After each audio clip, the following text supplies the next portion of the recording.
Umama wako unuthi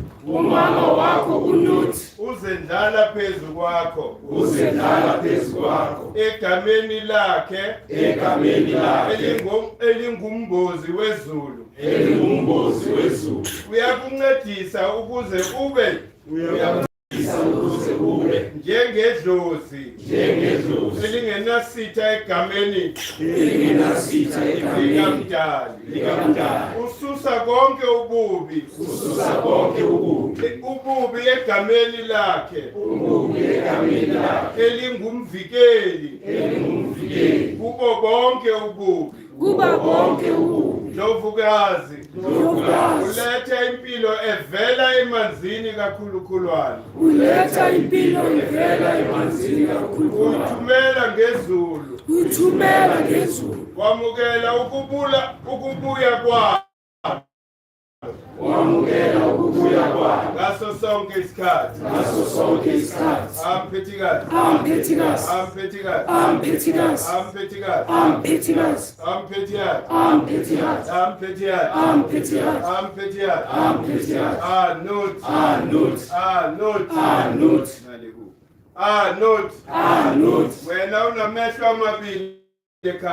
wena unamehlo amabili ilanga nenyanga ezihamba ngaphakathi komzimba wakho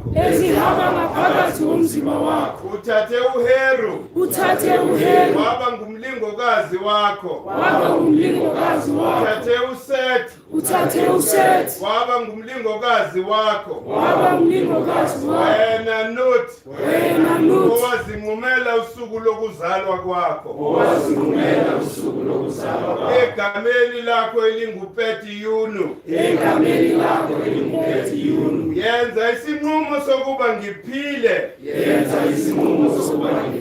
ngingashabalali wena Nuthi ophakeme uyindlovukazi yezulu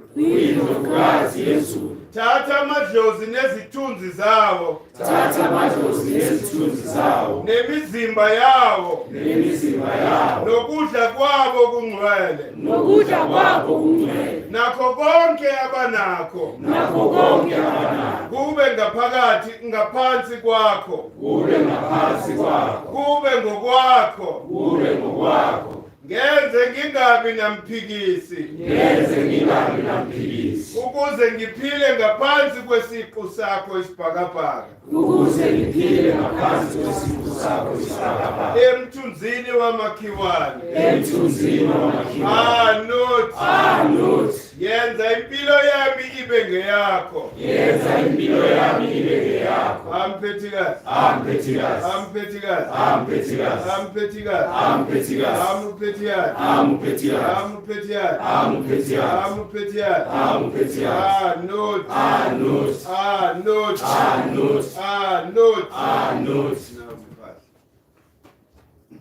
umama wako uma eza kuwe awunyakazi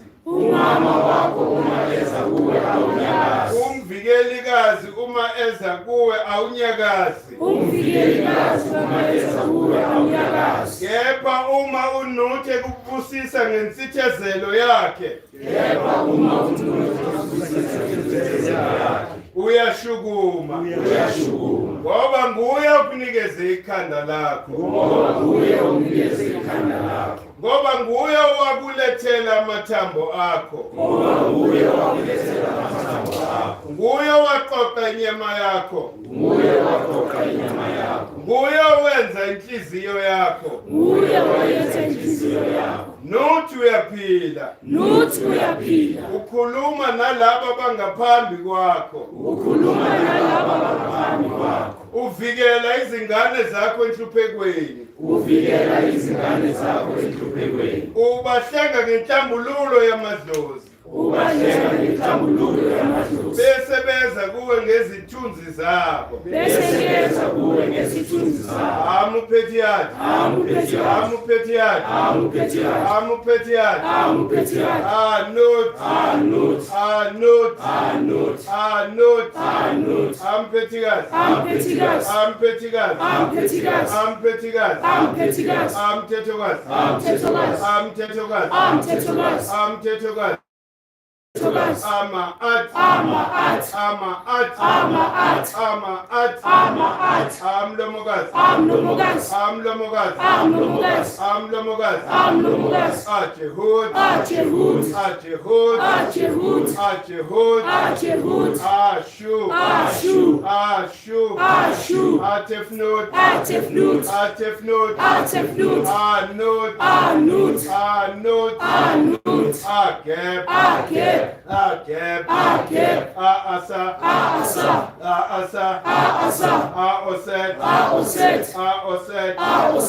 I am representing the kingdom of Osset. Osset.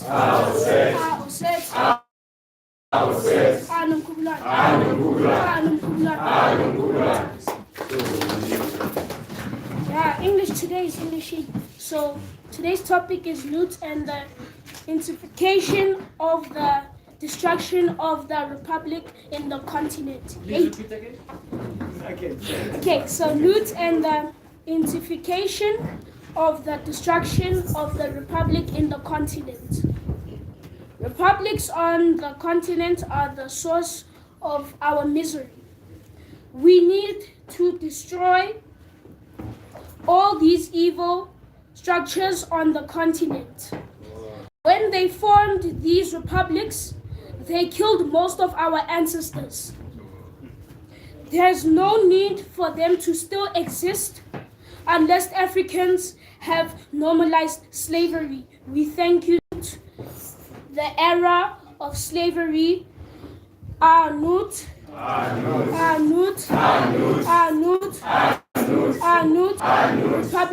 Republic must fall. Republic must fall.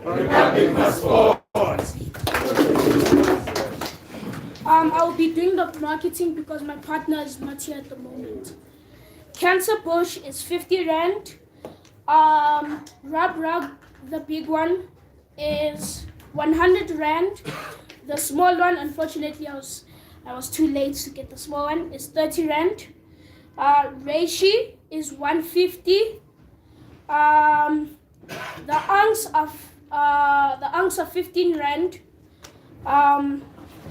These Ankh portraits, the small one is 300 rand. The big one is 400 rand. The season's scent is amber. It is a very good scent. I don't know how to explain it because you'll try and explain it because you have to. Yeah. I would like to pass it on to Doko Paso.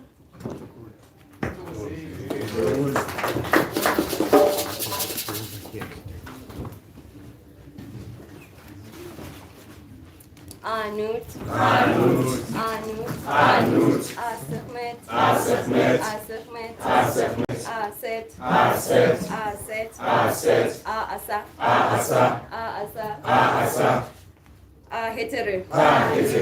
Heteru,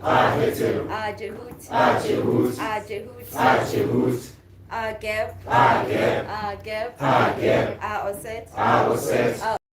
Oset, Anpu,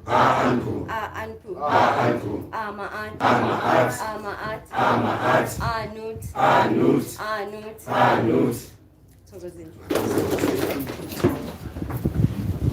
Ke lebogela the opportunity.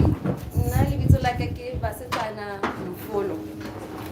I will be ushering us into the season of Nut by explaining the elements that Nut.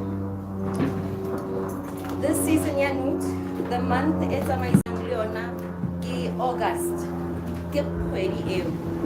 The stone ije lejwe la the season ki lapis lazuli. The color mmala this season ki indigo. Metal insimbi TB ya this season ki aluminum. Incense Kuwetu, Kistorex. The scent, the tree, Sifate, southern season, sycamore. The animal, Inyoga, is a serpent. Ikoto, a frog. And as well, Imbogwane, the eel.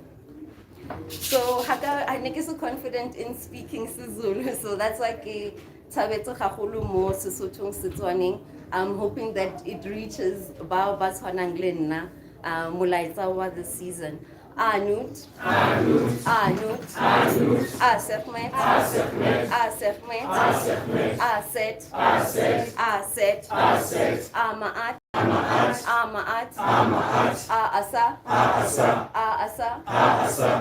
Heteru, Jehut, Neptet, Heru, Geb, Oset,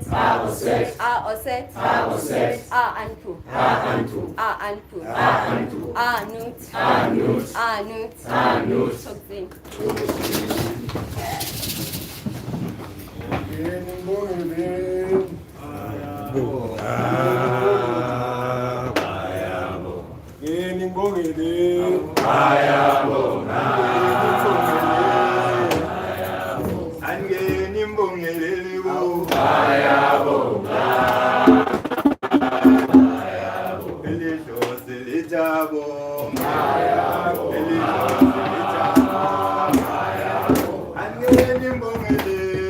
Ayabo,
Thokozani Mkhulu, Thokozani Mkhulu, Thokozani ngiyathemba ukuthi niyaphila. Okhulumayo la uPamela wakwamorake representing the kingdom of Anpu. Anpu. Anpu. Kapika.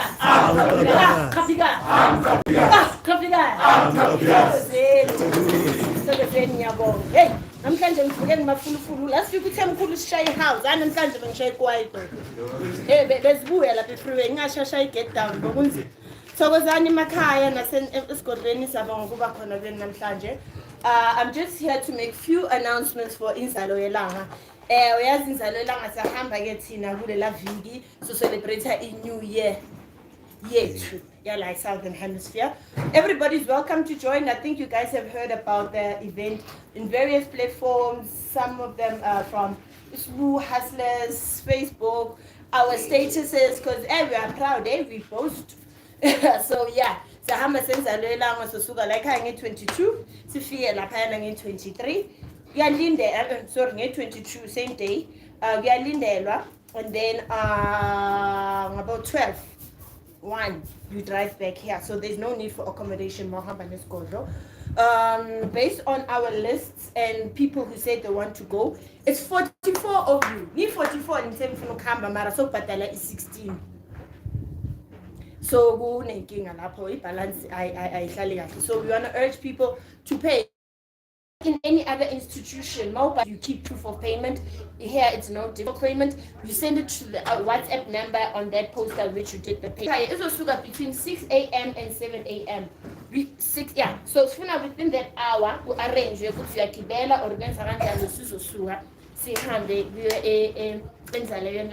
reason is we are on a fast right now. It's a fasting, master fasting on that when you go to the 22nd, so then cleanse, just enjoy the space, bask in the sun, have connection in nature, and then while we prepare for umlindelo. So we want to leave here early. Enjoy Amanzi and then view the place, see Mkhulu will take us through different areas guys, like how much we can offense so and then that's the reason why Sisuka between 6 and 7. The reason why I'm saying this, there are people from far. So you guys, but you need to find a way. You need to find a friend in Soweto. We know we don't like Soweto. We think I'm going to Soweto. So this is the time where you need to find a friend in Soweto. At least in time at 7 o'clock. And then bantu basesikolweni bana bakosikolweni nelazi udaba lwembuzi. Angeke sikhuluma indaba zasekhaya phambi kwabantu ayengimhlazi ufuna ngihlazi. Udaba nalwazi indaba lombuzo. So before shay shoppers ethi siphuma namhlanje sicela indaba yethu sibe siyilungisile indaba yembuzi. Ngakwazi konke lokho wasesikolweni. Ayeke ngikhuluma indaba zasekhaya ngaphandle. And then another thing is on the list that we've been writing, we've been asking people to please borrow us some things because so we don't have all the facilities. We've been asking for drums, your hose pipes, tables if people have, if somebody has a generator to load us or spaghetti petrol, please do so. But what we are asking is zonke loma items lawo ngicela abe la esigodini by E16. Shukuthi wona nama payment nje due time yabo is the same. Bring the items here esigodini by E16 so we can account for them. And then the first team mayisuka la iyale phambili izohamba nazo izokhona ukungena kahle sibake etrailini so khona ubona ukuthi how many trailers we need or not, right? And then when you brought your item on the list, please just write what you've brought and the conditions and what else we need to be conscious of with regards to that item. And I just want to reiterate thank you. This is family helping family. We just want to crash that rumor. Asifuni donation yomuntu, asifuni umuntu ongekho la esikolweni ajabule avukene athi senzele camera asifuni camera yakho. Sifuna i-camera yomuntu ozophuza nathi. If you're going to bring oranges, you are bringing to share, not to give us. You understand? We don't want that. We want somebody to bring something to share with us. Like Banabamoto. So we just breaking all those things. We don't want donations. We have people who are paid for their own food. So in all we are saying, just like because we're not from same houses, while you're eating an apple, poor somebody could not have an apple. But at least if you bought Adam's calendar, and then you get there, make sure you. And then in all, bonke abahambayo, scala ukuthi niphathe a mixture of warm and cold clothes. It's been hot in Zalo. Over the last few weeks, we have weather updates that have been shared with us from Inside Lang. So, scala niphathe something cool, but I cropped up. So just please have a mixture of warm and cold clothes. It's very hot, so during the day, and then at night, the conditions change. And then also Ikatula, can we have shoes that you can climb mountains and rocks with? Yeah, please, no heels. No heels for this time. Ama heels so abona next week must be in my officini. Just for us to become umoya omuhle, nomoya wenjabulo, nomoya wobunye.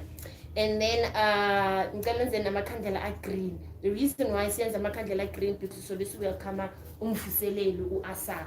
And the uasa, the color umbala asa green. Right, so you can bring your green candles and coins.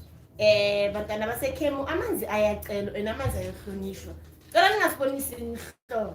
Khulumile sathi siyazila ke manje angithi mawuzila sizila sonke kumanje njathi sibukela intanga zethu shayabo get down kunzima kabe sibahalele mara siloko sithathana namanzi asiphuzi asilali asidli nya. Cela ningasenzile imihlolo. Bring your coins. So cela amanzi masingena lapha before singena nokuphahla in your individual spaces. Maybe you just want to feel umoya ucele into oyicelayo emathungeni. So green candles and ama-coins ophahla, and then nanenye futhi gogo or abomama we urging ukuthi abomama because Anisha angafuna ukuvula catering company, so we are going to be the catering company. Can we have abomama? We are asking that if umuntu wesifazane ozazi ukuthi please uyakwazi ukuchopha izambane, please bring your peel, you have your mama pack with you, your apron, your knife, your grater, anything that you see can help you kitchen, so masifika phambili size uncedisana until mina decide against a catering company. I just want to urge people to please pay. Payments are very important right now. Manje asana ndaba ukuthi ufuna ukuya or awufuna ukuya. Before the weeks before that was our interest. We wanted to know how many people and how many people want to go. Manje asafuna kwasifuna ukubona imali. Imali phambili. Nabantu basesigodlweni obhuti nabo sisi ngiyazi most of you all nizosihambela because in festive kodwa makufika phambili sayidinga itoilet and kuyadingeka ukudla, so those 150s will come. Namhlanje ngijabulile ngizo accept cash. Thokozana ngabadala nayi ilist izoya through ne. So some people's names are already there. Ngicela prioritize abantu abazoya enzalo today. And then on the other weeks sizoletha list for newcomers. Newcomers, yes, you can write, but not. We want to just prioritize because there's a lot of capturing when everybody, including the people that are not going, and it becomes a very hard job for us to continue with. So now at least is on Lula, in go check your contacts and everything, and especially if we're in transport, please make sure your contact number is correct. Because it's not many pass la sick phone la when you sort of by the 3 by the 2 sick phone la young again Sakshia so command on moya pambi. So izondlula ilist kube kanjalo and nabantu ababhala ilisting guys ngicabanga ukuthi asishahani ngicela ngibhaleni kahle like inibhaleni kahle ngathi mina ngizofunda hayi ubhala ngathi wena uzongikhumbuza ukuthi ubhaleni cha ngicela sibhaleni kahle na ilist izondlula if your name is on the list, please don't write your name on the list. Ngaphandle konke okhona. Oh yes, ngiyabonga Mkhulu.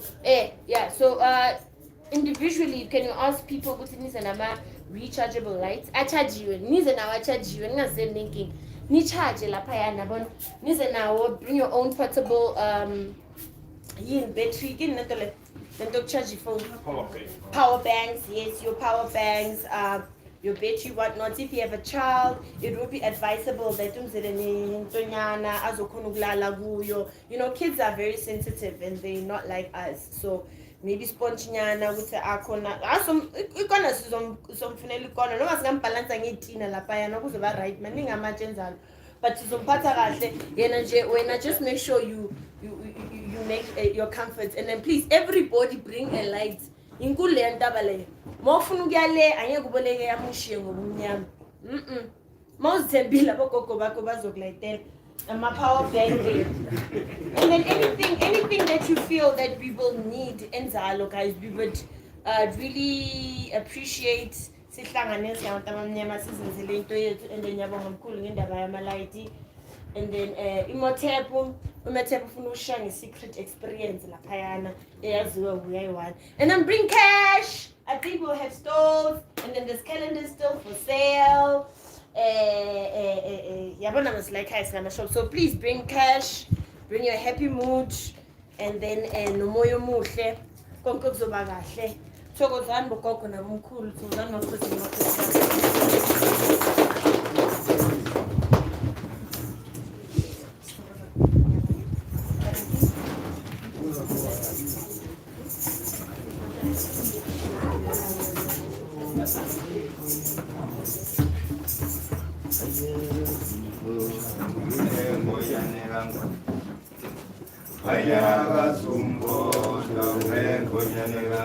Onyana kwa.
Apho mama, apha my voice. Oh, Tina Sizwe, Tina Sizwe,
Hand of God. Hand of God. Hand of God. Hand of God. I'm petty God. I'm petty God. I'm petty God. I'm petty God. I'm petty God. I'm petty God. I'm not. I'm not. I'm not. I'm not. Anumzam. Anumzam. Anumzam. Anumzam. Azinzis. Azinzis. Azinzis. Azinzis. Anumtutun. Anumtutun. Anumtutun. Anumtutun. Aloli. Aloli. Aloli. Aloli. Avusa mazu. Avusa mazu. Avusa mazu. Avusa mazu. Aimotep. Aimotep. Aimotep. Aimotep. Thokozani.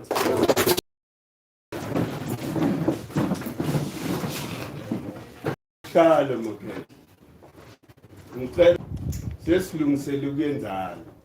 Andigubhu ziyaphuka.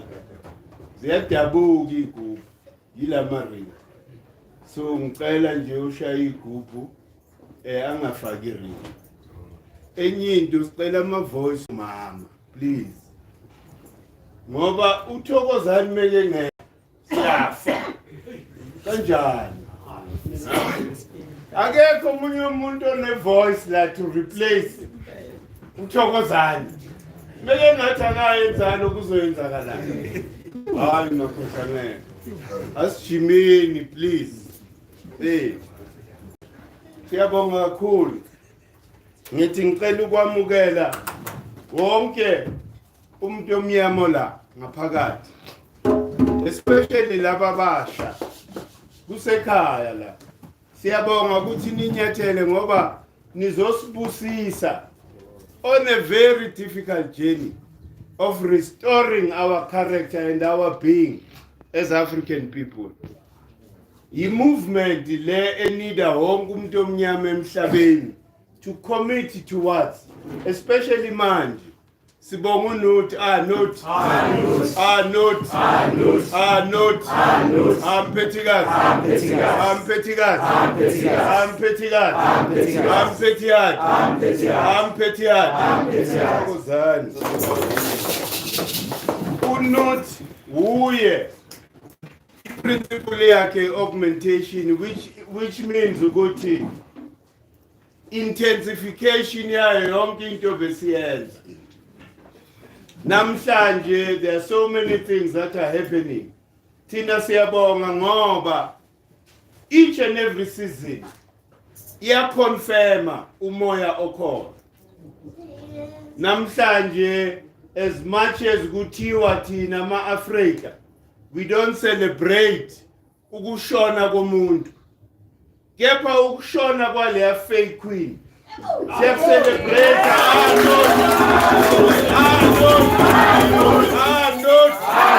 I'm petty God. I'm petty God. I'm petty God. I'm petty God.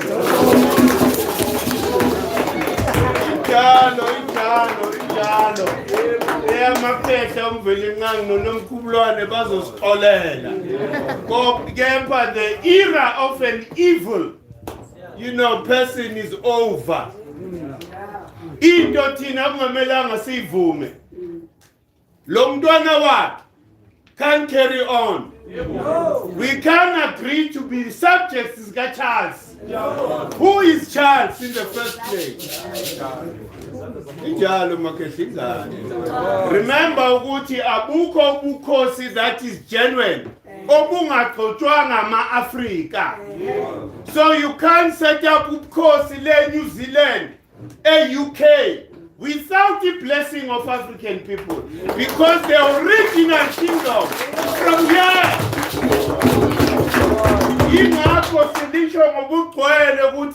These are fake kings and queens. Because fake royalty, right? Injalo. Manje siloko sisatshiswa by evilness. All our leaders who have been installed on the continent have been puppets to this fake queen. Uzibuze ukuthi all these years, labantu basabani. How can you agree to bow down to a fake queen? And the fake queen, King George. Because inkinga yethu iqale lapha. Labantu have been vicious to us. African people. Therefore, we celebrate Anut.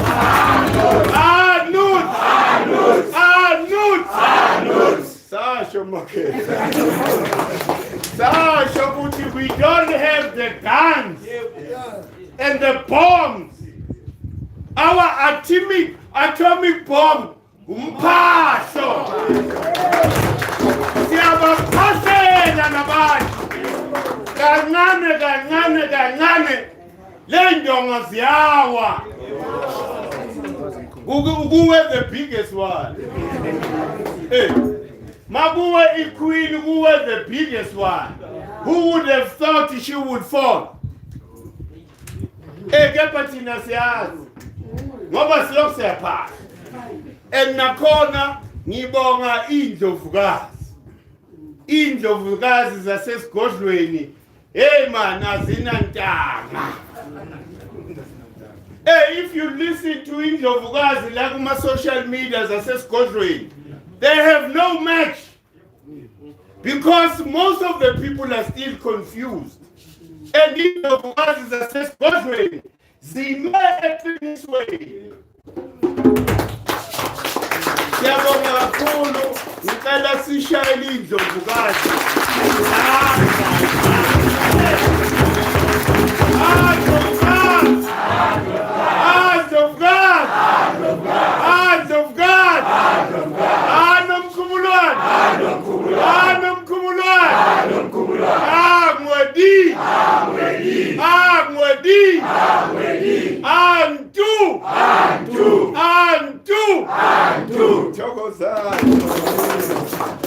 Sathi thina the last time. Uma kungavuma indlovukazi enhlizweni ukuthi lo mbuso wabelungu mawuwe uzowa ngoba kuvume indlovukazi. Yingakho thina la GK we are open to be led by indlovukazi because that is wisdom. Saqela ukuthi indlovukazi azijule meziphahla ngoba yizo unomkhubulwane azizwa ngespeed ngoba mokuphahla thina madoda it's an effort. Thina we have more of umoya kaMvelincane and the eastering sethu emhlabeni indlovukazi nomkhubulwane. Manje mesikhulunyelwa yibo, it doesn't matter whether they are conscious or not.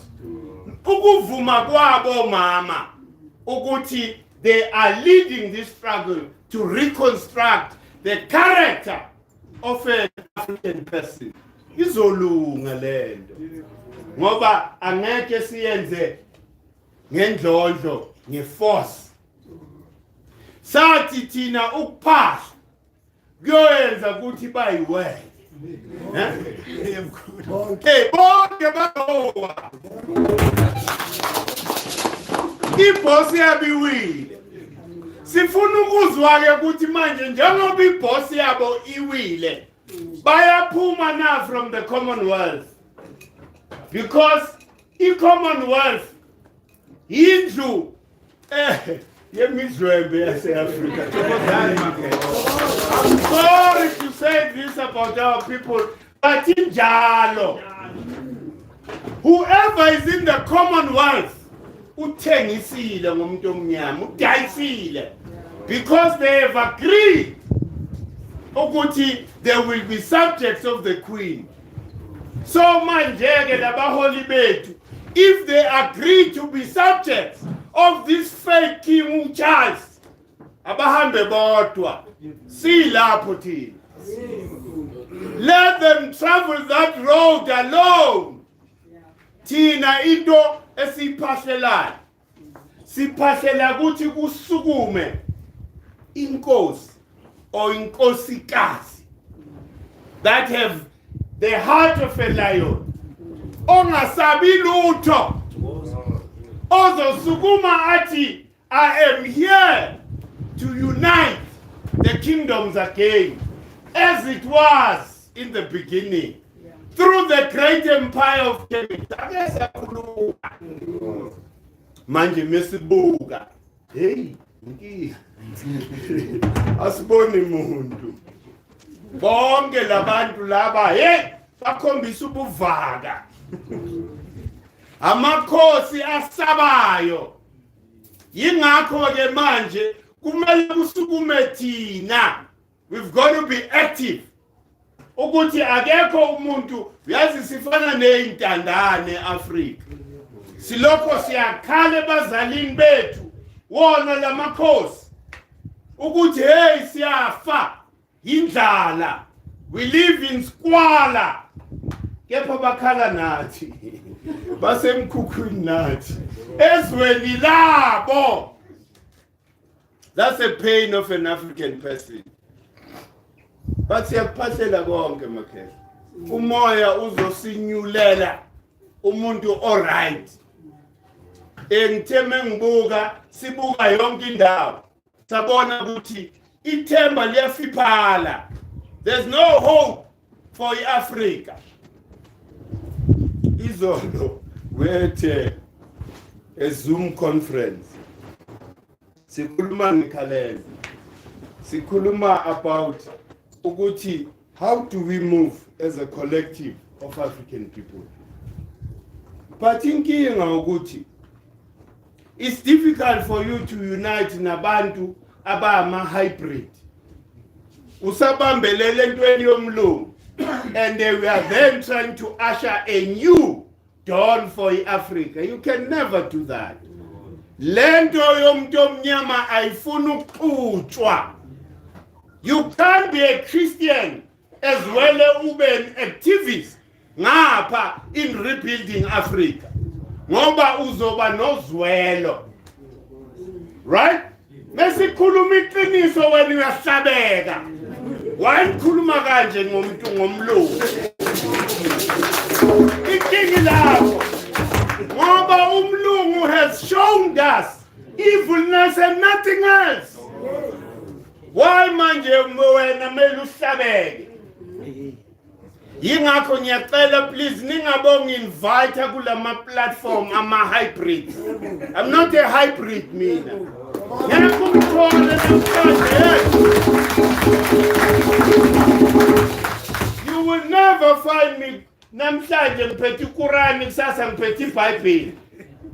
I'm always with the book of coming forth. Hey, the original text that they all stole from. So manje mawukwazi ukuthi wena you gave them the Bible, you gave them the Torah, you gave them everything. Ufunani kulama faith? Ufunani kulama faith? Nalento ukuthi hey la sikhona siyahlupheka mkhaya. Indlala. But siyaphambili. The movement is not based on how much money we have. But the movement is based on what courage do we have to actually push for a change. A change that umdomnyama desperately need. Ayifuni imali leyo. Uzwa abantu no mele silinde imillion for us to actually start a movement. You don't need that. See, understand. Siyakhuluma. And there are millions who are listening to us. That is mobilization already. We didn't say, hey, now ku equipment yoku broadcast. Bayakhala kusho. Okay, picture ikohle kusha. Uyasizwa kusala. Azange silinde ukuthi sibe na full gear. Ama camera i4 akhombisa yonke lento le. Because ukudelaya is struggle. Okhokho basinikeze umsebenzi ukuthi yini eniyokhulula lesizwe simnyama. So manje it means ukuthi whatever resource thina njengoba sila siyi resource siyi power mesiphahla sonke collectively hayi lo mbuso wamabhunu yawa boom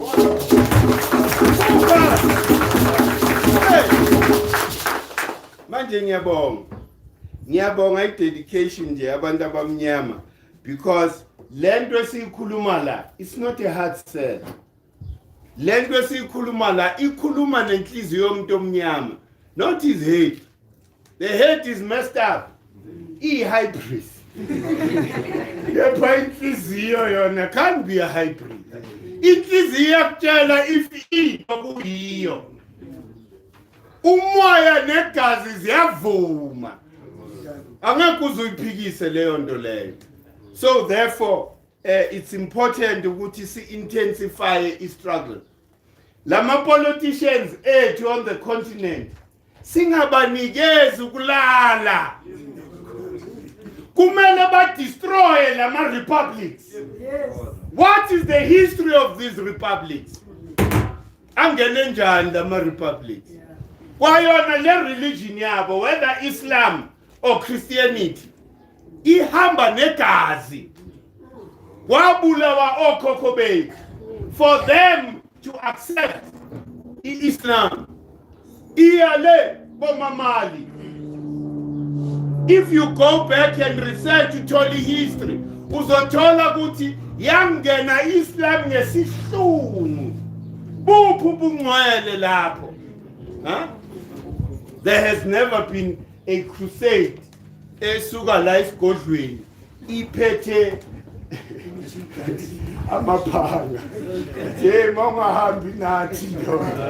Siyakuvithiza manje. Huh? We don't do that. Why? Because thina sikholelwa kule electromagnetic field. Evela ku velincane nonomkhulu. Sihlonipha yona. Because that's the only thing that is, alive, that is worthy of irrespect. Hayi into. So ungazositshela ngama-Hong Kong nje. Actually, anything in Hong Kong, like Africa, must be rejected. Yonke into. Manje abantu abaningi noma basizwa. Because remember ukuthi, the people who are management of these politics, abantu abamnyama. Do you understand? Umuntu uyalizwa iqiniso kepha uthi angeke ngize ngivukele upresident noma uminister because uyangibhadala. Uyathola leyo. So therefore siyabaphashela nabo ukuthi bakhululeke kulamakhamandela bakubo bona self. Because you cannot be an instrument for the destruction of your enemy. Ku benefit abani? Kula malenduza, kula ma republics. Ku benefit abelungu. Abelungu said, when they started, they were playing a clip. Uguti in 1947. Le fake Queen Bella, Elizabeth. She was here. Right at the beginning of apartheid. Isivumelwano was that the Afrikaners were defeated. Therefore they said, Tina, we agree to manage your assets, Queen. That's why Amapuno had no power. Asazi ukuthi lama politicians, when they were negotiating namapuno, bebekhulumani nobani, because the real owners of this land, ilabelu, the British people, evil people. Ulisho futhi lokho ngokuqwele. Go to Nigeria and hear their stories. Go to India and hear their stories. Go to Australia and hear their stories. So we should rejoice. We should rejoice. Singabantu abamnyama base-Afrika ukuthi that era has come to an end. And the iphela nesahlika nuthi.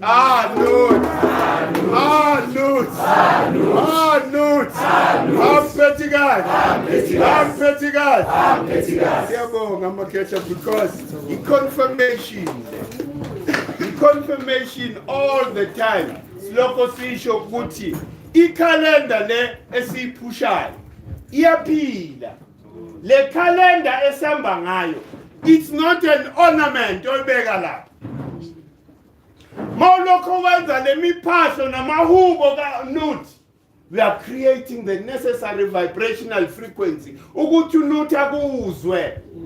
Remember ukuthi uNut uyaphila ngoba nami ngiyaphila. uNut is the source of my life. And uNut welcome all those that have departed. This is the time. Ushone kahle. Amasango ezulu avulekile. Bayamamukela namhlanje. Bese ke bamusa kuphi? Egunjini kama-art. Inhliziyo yakhe is going to be weighed against a feather. A feather of ostrich. The purple olugqokwa amakhosi, they not even aware ukuthi isibopho salo phaphe yini. Bayalifaka lo phaphe lude. Lusho ukuthi wena ezenkosi, it's not a sign of a privilege. Kepha it is a sign ukuthi wena, you are a harmonizer here on earth. If ubona ukuthi abantu bayahlukana nokulunga kukama-art, who's supposed to bring them in harmony with nature? So if when you are ignorant of that, inkinga ngoba usihola usisaphi. Inkinga lapho. Yingakho kuthiwa amakhosi, they've got to be initiated. You can't be inkosi when you are ignorant of all these things. Because you need to understand the laws that govern the universe. Without lokho, sisenkingeni thina abantu abamnyama. We must never agree. This is another era. Sasho ukuthi naropa nakhohliso baba bethu. We are not that generation thina. Angeke uzulunge. And asikusaba ukufa thina. Ukufa i-renewal for us. Ngasabisi ngokufa. Utshela ukuthi hayi uhlongwane sothumela abantu lapha. Bamenze lokhu nalokhu. Hayi le nto kade umoya. Kunalelihlo lilapha futhi. Awusondela libhekile. Lithi ufunani wena? Ngena ke uze nezinto zakho uzoyibona lento oyifunayo. So manje ke makhehla ukusaba, you know, when you are ignorant of yourself, yingakho okhokho bathi know thyself. Because if you are ignorant of yourself, uzosatshiswa, you know, na izinto ongamelanga uyisabe. There's no death, kahle kahle. There's no death but renewal. Remember ukuthi thina we sit, our real lives are there imprinted on the etheric body. And then you can't destroy that layer of ukuphila kwethu. Thina siphila forever. Noma ungangibulala ngasho last week. Ngiyovela ngiyingane.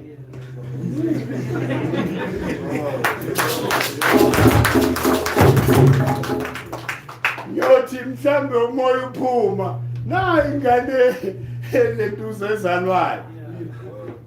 Ngibe iphele endlebeni lakho. Hey. Ngoba wena umdlwembe. Finish. Yingakho nje lento leyo la eAfrika meliphele. Remember ukuthi ukuze abelungu basinqobe because of our own people. And then nakhona Africa never allowed abelungu or anybody else ukuthi athole this divine knowledge esiphezu kwayo. Kuthe bangayithola fana nale inyanga ejabulela ukuthi bathwasisa abelungu. Hey, mina ngithwasisa abelungu. You are giving them ammunition to use against us. But ungawari wena muntu omnyama because they have a 6 DNA strain. Even if bafuna ukuyenza intando yabo ngeke bafike to that level. When you have 9 DNA strain. So ubabona beseza, ubanqobe ephushweni. Before they even come close to you. But you know, mesikhuluma ngale ndlela but we are racist. How can we be racist? We are parents, Tina. Sibuyela in our original state as parents of humanity. Umhlaba so because uloko ubuswa yile ingane amahlonga nje babelu.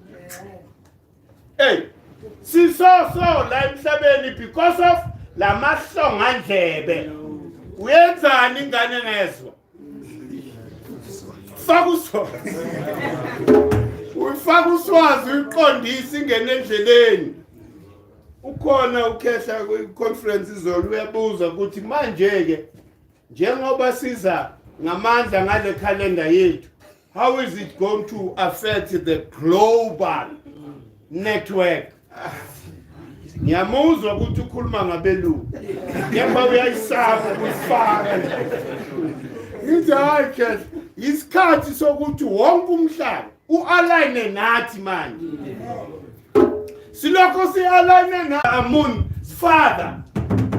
Umdlwembe oqala owafaka abelungu into our system. Wasitshela ukuthi hayi there's only one God.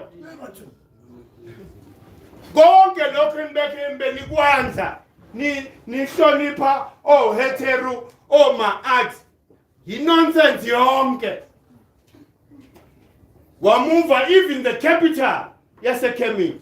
Wayo establish his new thing somewhere else.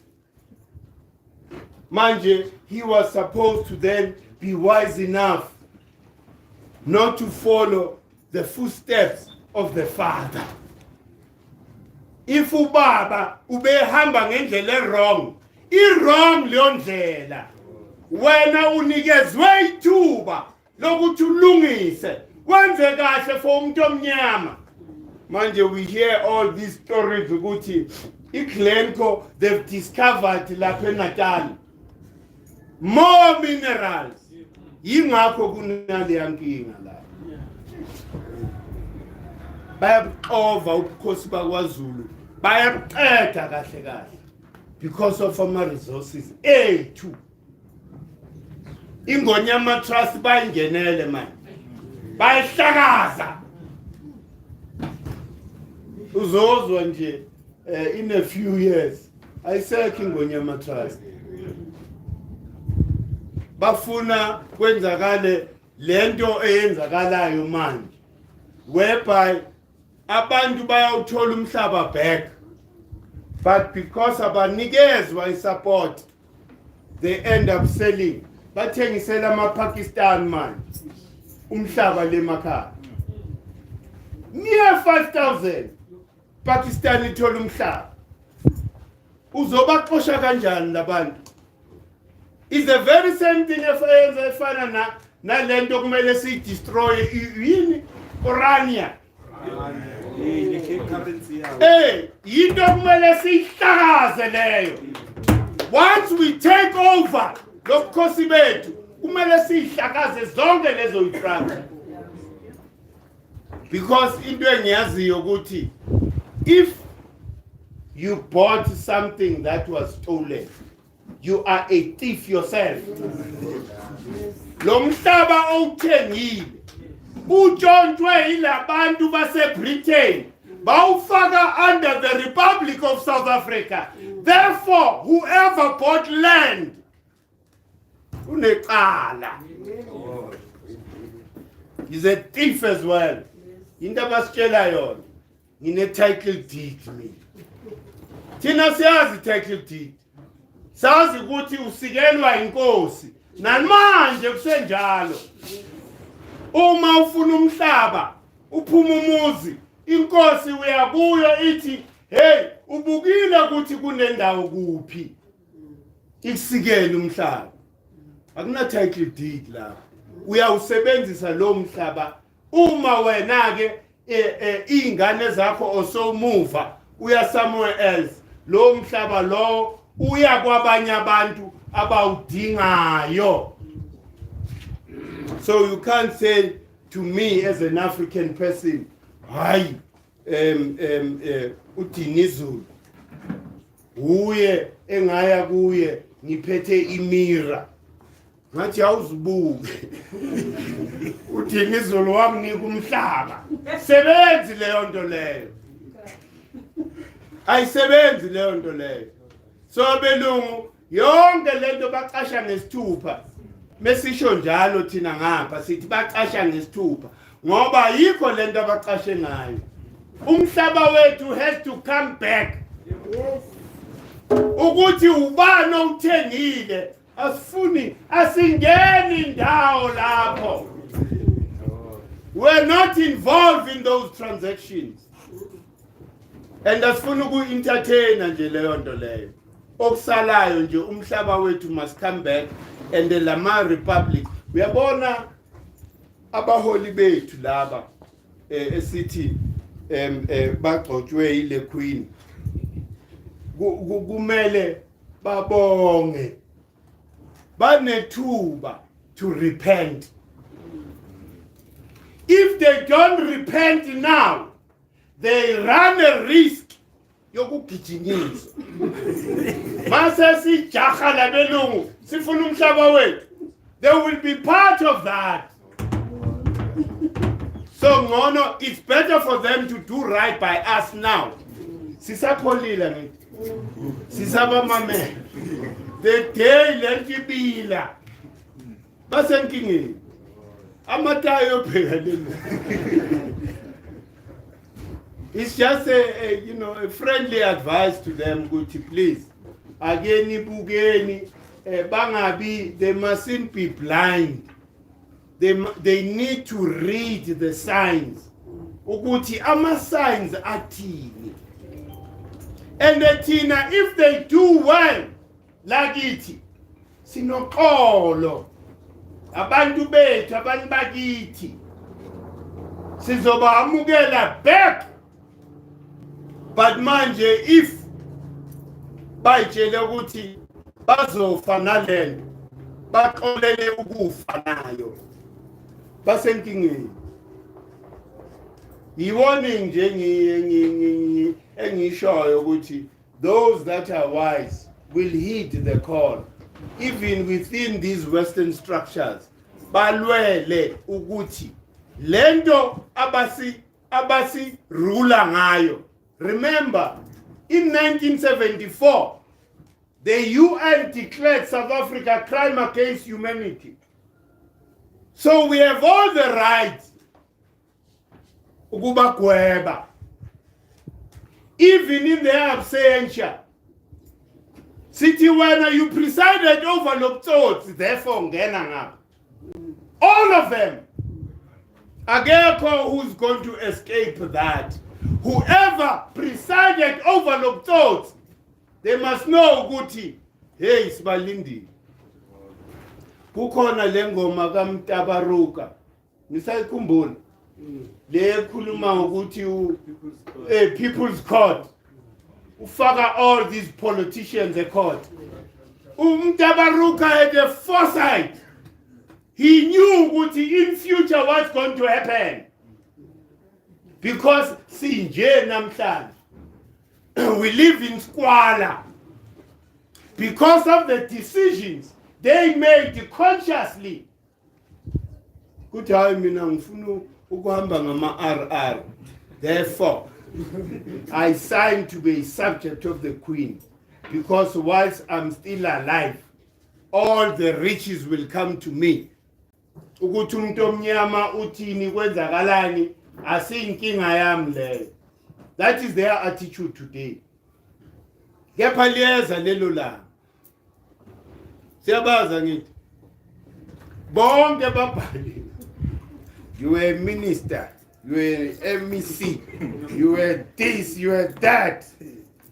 The day of judgment is coming. Liyaza lelo langa makhaya.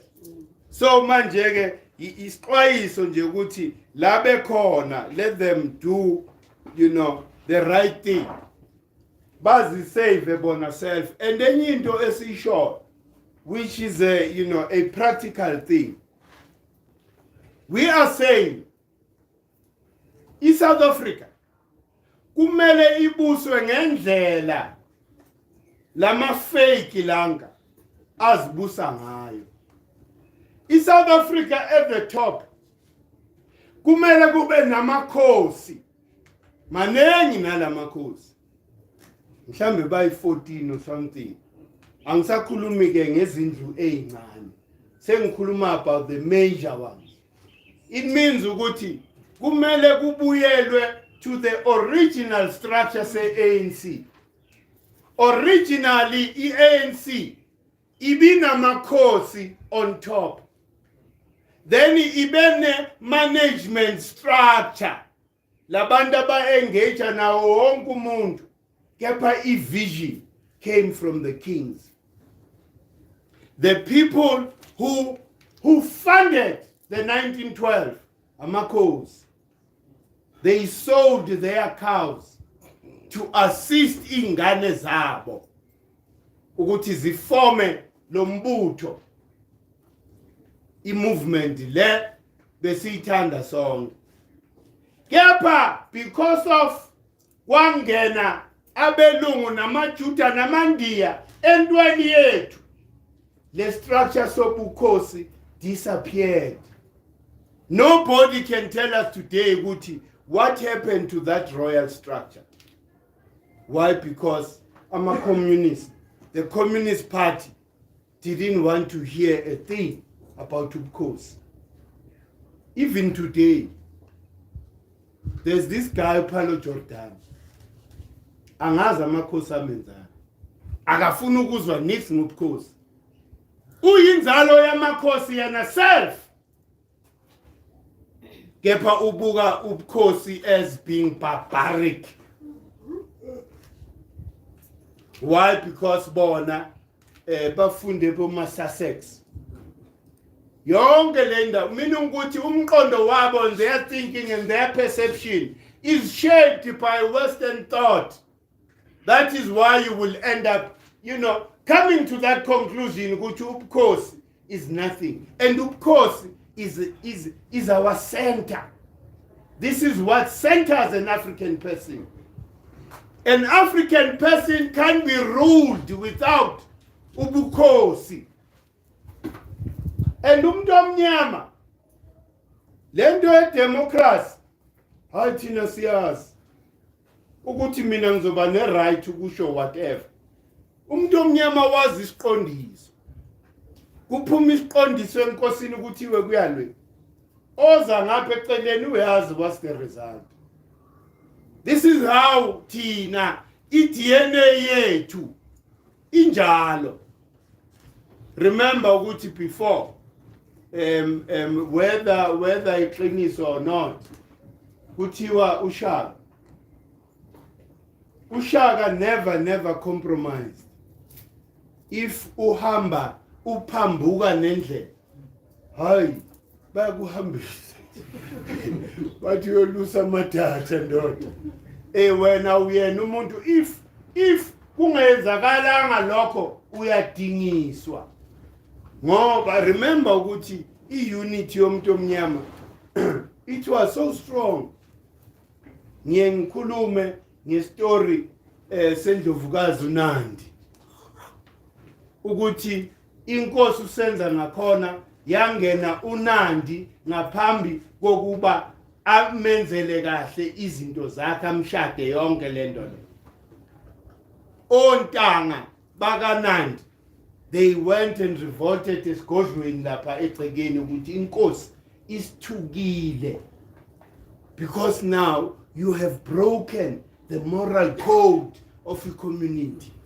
It didn't matter ukuthi uyinkosi or what, you were not allowed to violate that moral code.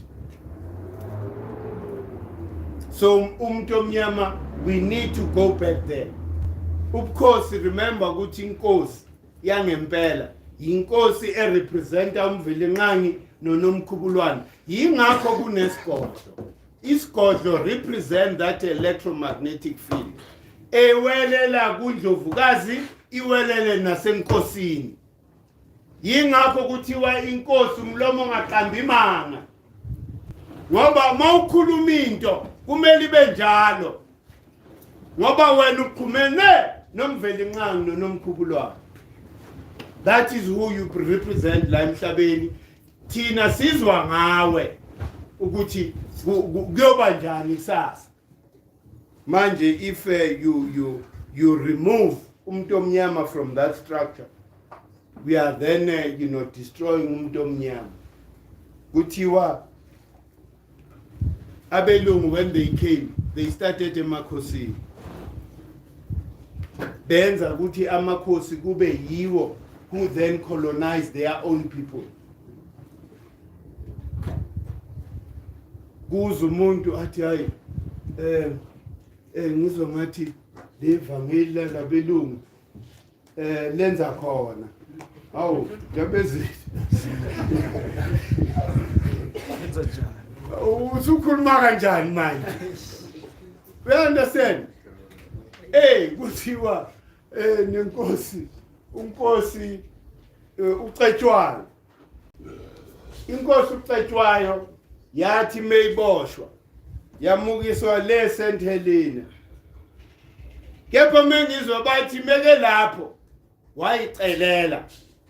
Ngicela ukuyobona iqueen. Ngifuna ukuba neagreement nayo. Ukuthi mina I agree to be under her. Manje uyabona makhehla ukuthi ukulimala komuntu omnyama. Remember ukuthi ubukhosi bakwaZulu banqotshwa le Olundi in the Battle of Ulundi. So ever since lokho kunqotshwa kuloko kuyinkinga. That's why ubona izinto bezinje. Noma sesiphaphatha sithi awundaba ezinto siyacela akube uwe siholayo. Sicela nje into eyodwa. Hlanganisa amanye amakhosi. Nihlangane bese ke nilwisana nalombuso niqindezele. Oh, no response. The next thing uyeza emaphepheni ufunda hayi baseLondon labanye.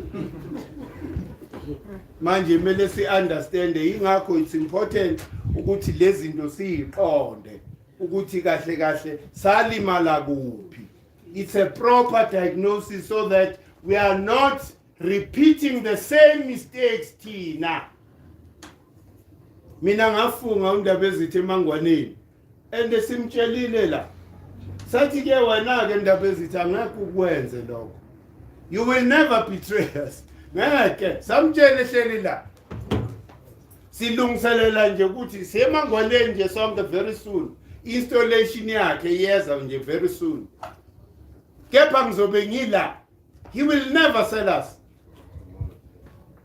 Ngoba sesiyazi sihlakaniphila ngithi.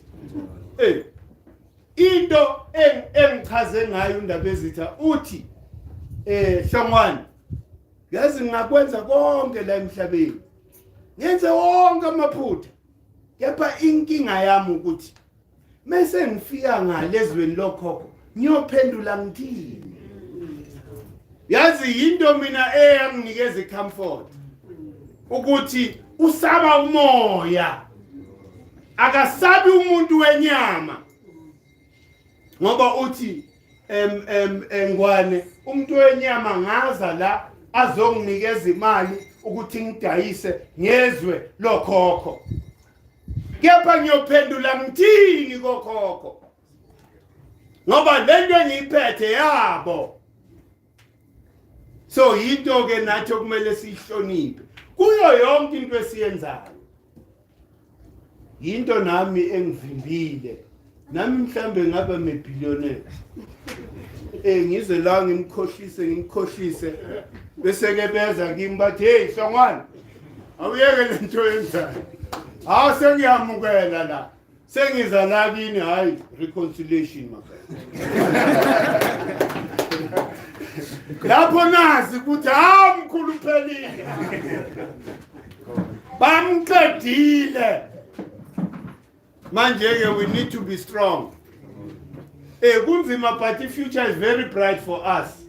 Imagine umhlaba wethu mawubuya sonke sizoba rich. Akekho umuntu omnyama la eAfrika ozohlupheka as long as sibuso abantu abahluzekile la emakhanda. Ngathi mina mesithola nje la eSouth Africa.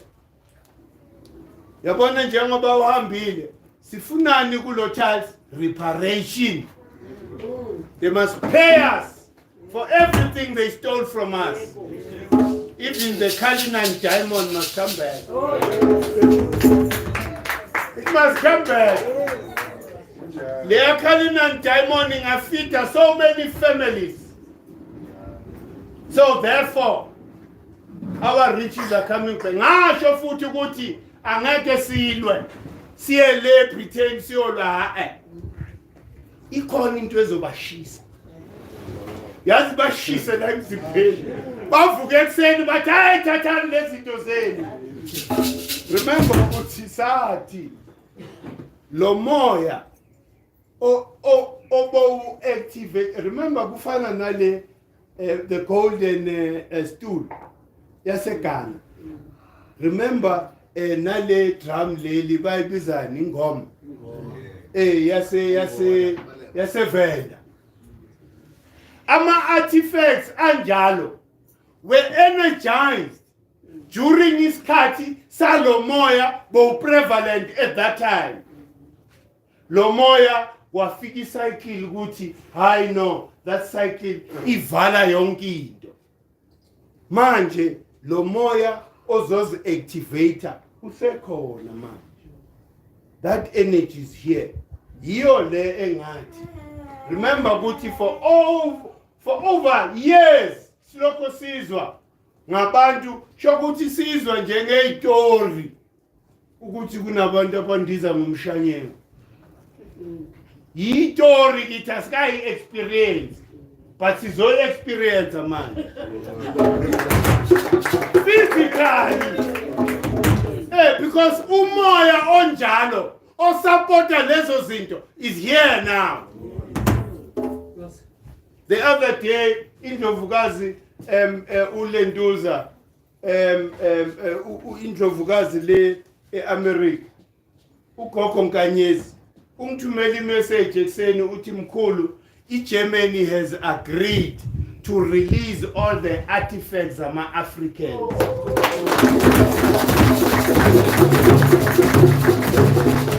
Abayenzi leyo nto ngoba bethanda ukhona umoya obashisayo. So ningawa ukuphahla nje kuphela. Umphahlo wethu uzoyenza ukuthi babu even igolide. Lonke le golide lapha kule vault yalabantu is coming back. Yikho ngithi thina si rich and in future it is over rich even more. Remember when we were colonized, amakhetha umoya Mkhulu bethu nogogo bethu, when they saw a danger, they facilitated ukuthi lama minerals must go even deeper, so that they mine them, in a very difficult way. You need billions to mine. How much you figure this card? Uzotuti lapha Rustenburg nayo outcrop. Futhi ufika lapha nayo outcrop. It's just on the surface. Ikhushulwe umoya. Why? Because isikhathi sama republics is gone. That's why I'm saying as long as some republics are still alive, yonke into yethu ifihlekile. That's why they need to intensify struggle. Ukuthi sibe iphela kulama politicians.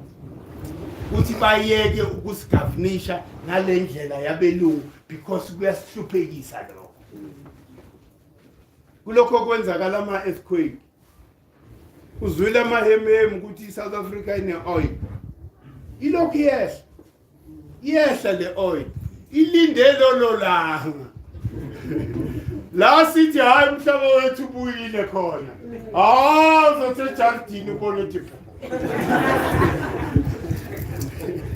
uthi pupu meaning ukuthi and nalento ukuthi the mineral resources belong to the state yafa leyo nto leyo mengithole igold ne-oil la ejardini lami belongs to me kona manje today they tell you ukuthi you only own the surface rights not the mineral rights under and banikeze oba do they give us the concessions?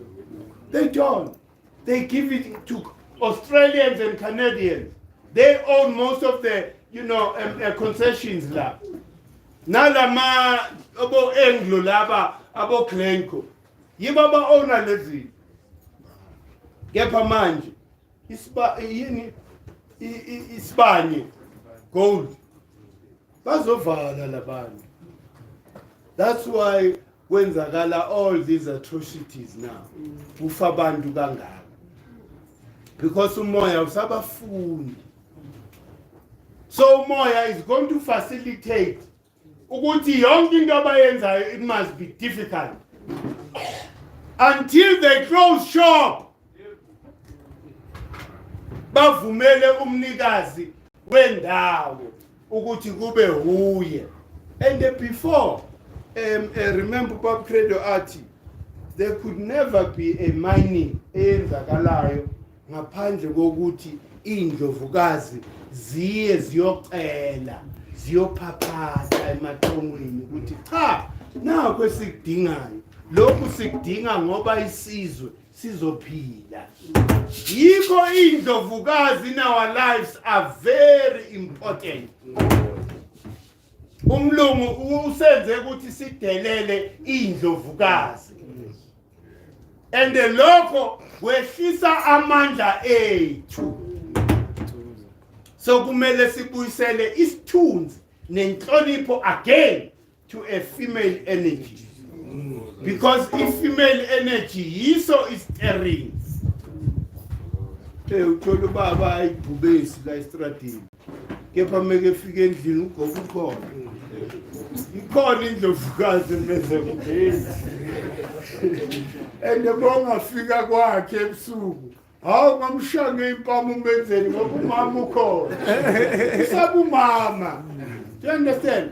Meaning ukuthi mama i-potential ne-power yabo they say ukuthi mama they have the potential to either build or destroy izinto ngenhliziyo nje ngenhliziyo.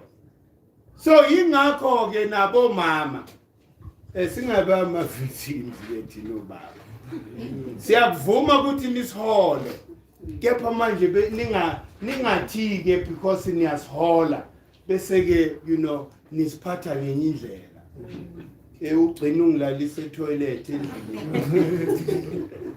Ikhona isituation enjalo uthola ukuthi umama izinkawuthi nabantwana ubaba ulahlekele umsebenzi. Ubaba is no longer important like I. Uyadeleleka nje.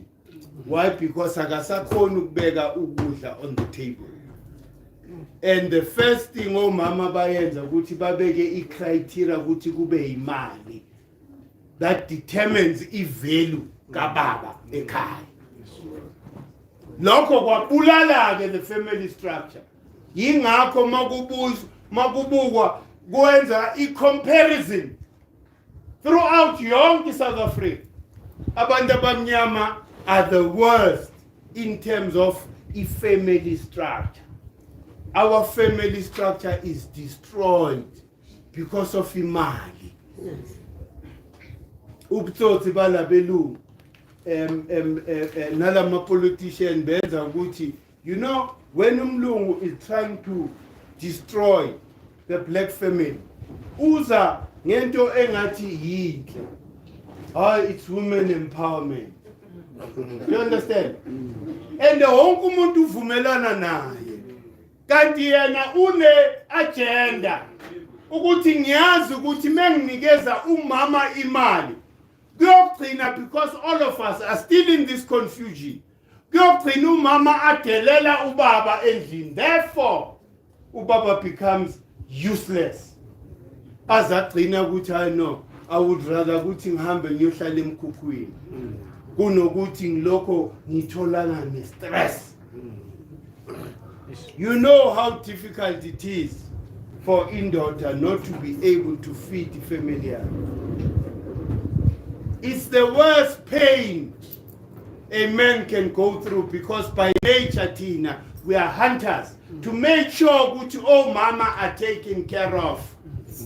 But manje, if you remove that from a black man, usiqedile. Babenza manje bapromote yonke lento le, even youth. Uthole le ntwana seyilengisa amagrubo. Baveza izimo. Hawu yini leyo? Iculture yani leyo? Ha? Nithini ke komama? Banhloniphe kanjani nabantu abadala? Ubona umuntu omdala ufoka amajini, hayi brokoli lapha. So silimele makhaya. Sonke silimele, siyagula, and we need each other. And thina singamadoda, we need to wise up. Ukuthi Africa, as it's rising, ayinyuswe yindlovukazi.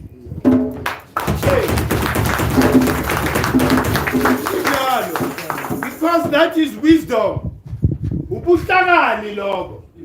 Lento ulokhu utshela ukuthi hayi mina ngikhanda lani. Ikhanda lani. Ngoba awukwazi ukuba ikhanda whilst you still labor. You know, usebenzele enye indoda. You understand? Umama ngeke azakuhloniphe uma unjalo. Kumele wena uyisebenze nezingane zakho uyishiyele ilifa ukuthi njengalabelungu. Umntwana womlungu uthi at the age of 21 already une trust fund. Une company kababa wakhe. Akekho umlungu oza kuwe azosebenzela wena. Although we are working towards changing that. Once umuntu omnyama is restored to a position yakhe, abelungu will come la elokishini bazomaketha. Yinto kumele siyazi leyo. Ukuthi once our power is back, sizobe sinama cleaner nje abo bus whatever. Hayi ngifuna igarden boy hoza. Ijalo. Nengane zabo manje. You know, bakhula nje and asububi lo. Sithi ububi because kumele si reverse izinto. Ifana lento ukuthi thina, do we belong to concentration camps?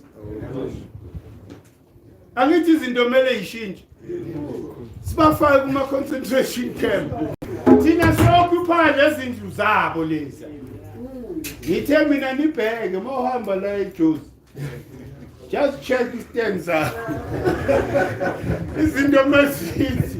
Wazi ukuthi ayina chakhe. Ngoba izoba njalo. You can't tell me ukuthi umuntu omnyama country yakhe deserves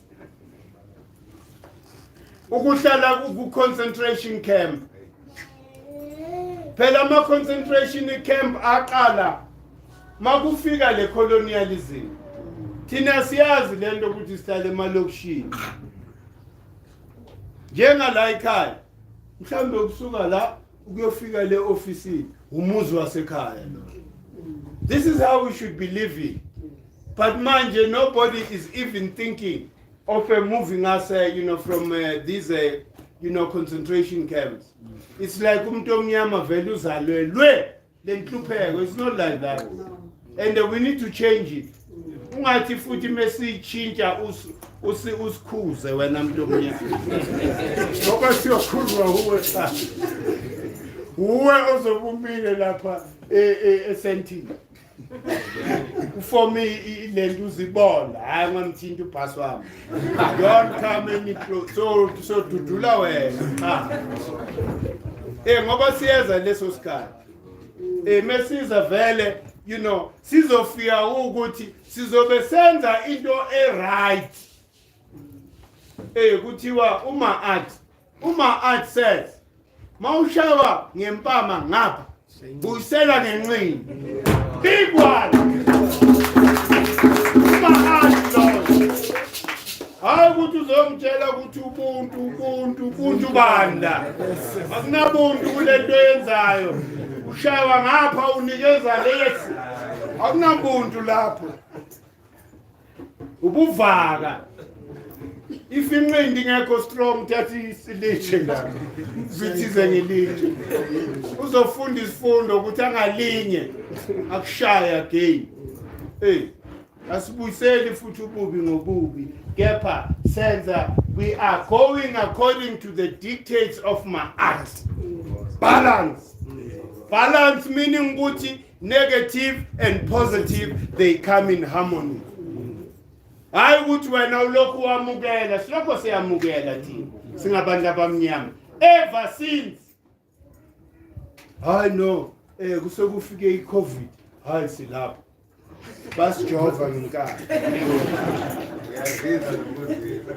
Basijova ngenkani. They are about to legislate.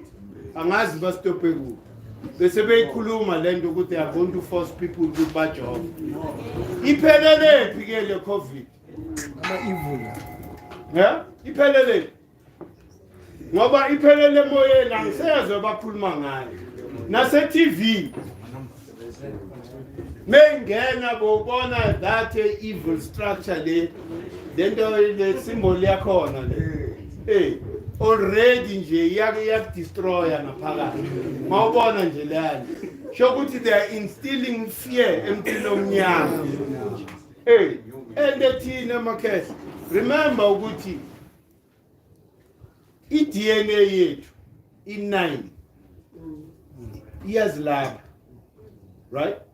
Dala bezama ukubulala umuntu omnyama. They've been giving us poison. Labo bason labo.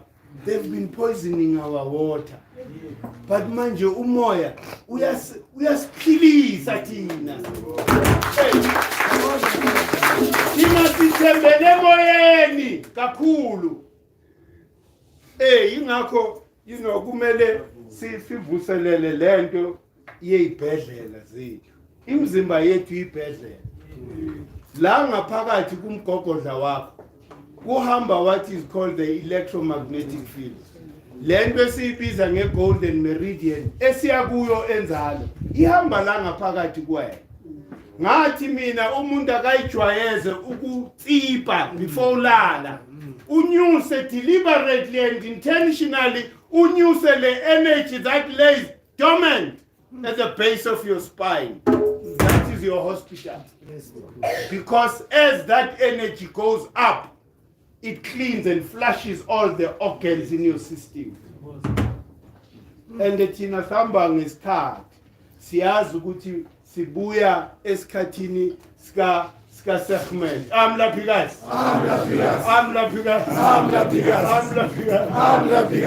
Siyazi ukuthi thina umlaphikazi besikusizini yakhe that purifies. Right? And the umoya kamlaphikazi purifier the genuine people. The human mundo of color. We have that color. We have the melanin. So Izulu is in sync with us. So zonke lezi fonesa abasilenduza abasithusa ngazo. Tina, we don't care. We don't care because Tina, like GK, ever since kuqale COVID, azange sike savala. We never closed it. Besishaya isigubhu waya. Bafika futhi la. Basihlasela baza kumavena eStonebay 6. Badlule bayele abazi ukuthi benzele isigubhu siyasha kakhulu. Isigubhu siyasha kakhulu, stere. and ngibabhekile nabo labantu bayadlula la. So uyabona ukuthi umoya is very strong. Asithembeleni emoyeni maphela. La siyakhona sekusoduze.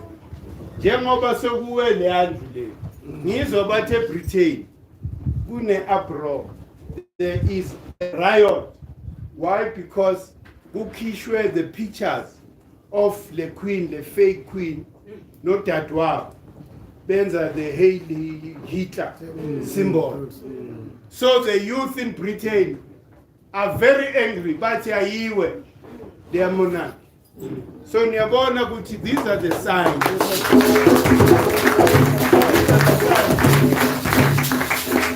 Abantu that will want to save that monarch, ilama beneficiaries of that monarch la eAfrica. Yibo abazothi hayi, usamba no Charles.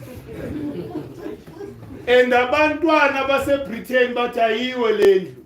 Indlu yobusathane kahle kahle. Hey, manje thina ke instead of joining those sibapombe ukuthi hayi vele bafake nomlilo iwe leyandlu because yiyo indlu ephethe umhlaba wonke. Ayikho country abangayicolonizanga labantu all over the world. So manje ke ukuze umuntu omnyama alungelwe kumele kuwe leyandlu. Once iwa leyandlu leya nathi izinto zethu ziba right. And Tina, we should never aspire to be politicians because by default you are an enemy to a black person. Because when you aspire to be a president, you know, you are then saying, I am ready, I'm another puppet who is ready to manage into yomlungu. Lento abayenza ifana nayo. Umlungu, when they took over umhlaba wethu, bathathe ukhokho wami neyinkomo zakhe. Bamkhomba ngesibhamu. Bathi lusa leyinkomo. Kepha awusaziluseli wena. So uzilusela thina. That's the pain esuka kuyo. And that is the pain esase kuyo namanje. Umhlaba wethu lo. Kepha silusa wonke lo mcebo siuluselo ba. Our colonizers. So that's the mentality that we need to kill as African people. And sikwazi nje ukuthi thina we are parents. Ne-intelligence, you can't match umuntu omnyama in terms of intelligence. When they've just colonized you, bakutshela nje ukuthi we are from a dark continent that never produced anything. So therefore, you have this inferiority complex. Ma ubona umlungu nje uyasaba. Ubone la ma-politicians atatazela kanjani makuvela umlungu. And nathi vele sinjalo. Dr. Motlana before ashona wathi pheku ya Mosotho ile khowa washo njalo ukuthi thina simamelana amongst ourselves. There's no harmony. Fana nami izinto mekumele ilunge kumele ngiqashe umlungu umbeke la in the front kuthiwe hey awulentuza stabilize izinto. Why? Because we have this self-hate. If ngisebenzela umuntu omnyama, therefore I deserve my respect. I will give that person a behavior that I will never even give umlungu. Sengiyakubona ngokumlungu China, Pakistan. Uhlonipha above umuntu omnyama. And the Pakistani liyakuthuka liyakhafulela lenza yonke into embi la kuwe. But when because of inferiority complex la ekhanda uzomhlonipha lo muntu. Iya nje lapha elenza. Bengilapho the other day. Ubone the way odadewethu are treated. Umuntu omnyama is nothing to these people. And it's like they have a divine right to ill-treat us. Yinto kumele siyistophe leyo. And leyo sizoyistopha ngani ngeunity yethu. Yingakho siyenza lo elanga. Siyobaphahlela mo. Uzobona bazowa kanjani after izalo. Zonke lezi zinto lezi esilokho sinenkinga nazo. Bengikhuluma noShengizo. Sikhuluma about exactly the same thing. Ukuthi one by one. Thina sinabantu bomoya. Siyaphahla nje and we don't dictate ukuthi umoya usolve kanjani izinto. Thina sibuka ama-signs. Oh, kwenzakala lo. It means umoya uzwile. Oh, kwenzakala lo. It means umoya uzwile. Do you understand? This is how we live. This is how we should live as abantu abamnyama.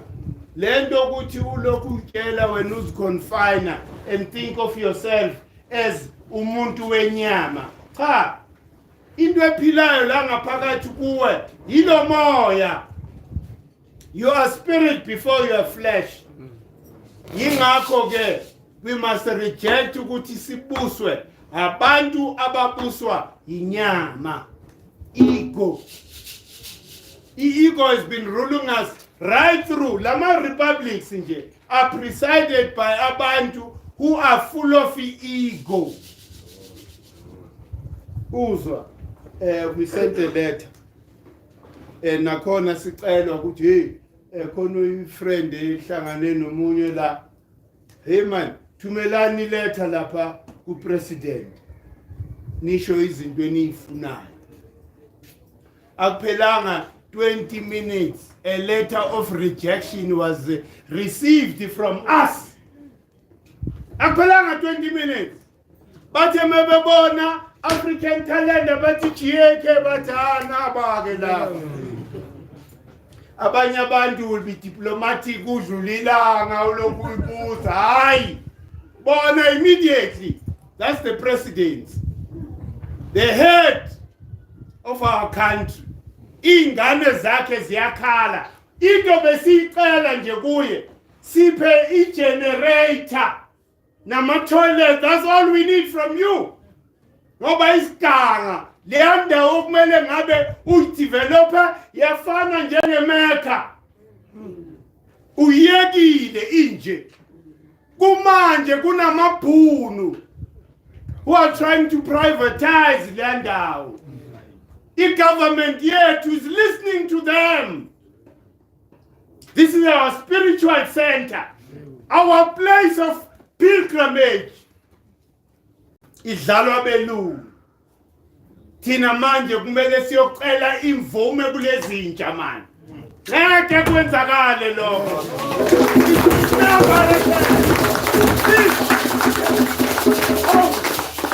Baze basithuke ngaleyo ndlela. Basisasazela ngalezinja. We must get the permission ukuyenzalo from these evil people. Yini leyo nto leyo? It will never happen, siyeza. Ifukumele siwise leyo gate oyivalile. We do that. We will do that. You will never stop us. You will never stop us. That is our sacred place. And sizos developela yena. Ithengise wena. Uzosibona. Bazosibona serious. It doesn't matter ukuthi ubani oyithengile kepha. They will never find peace because we will never give them that peace. Kunabelungu correctly. Bazwile. Basibona nala kuma-social. Sithola amahemuhemu. Hayi, banilindile. Nilindeni. Siyeza vele.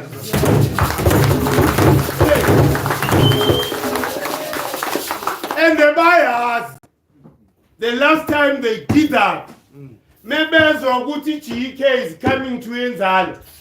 Bakhigate. Ngamabomu. Sanlasha phansi.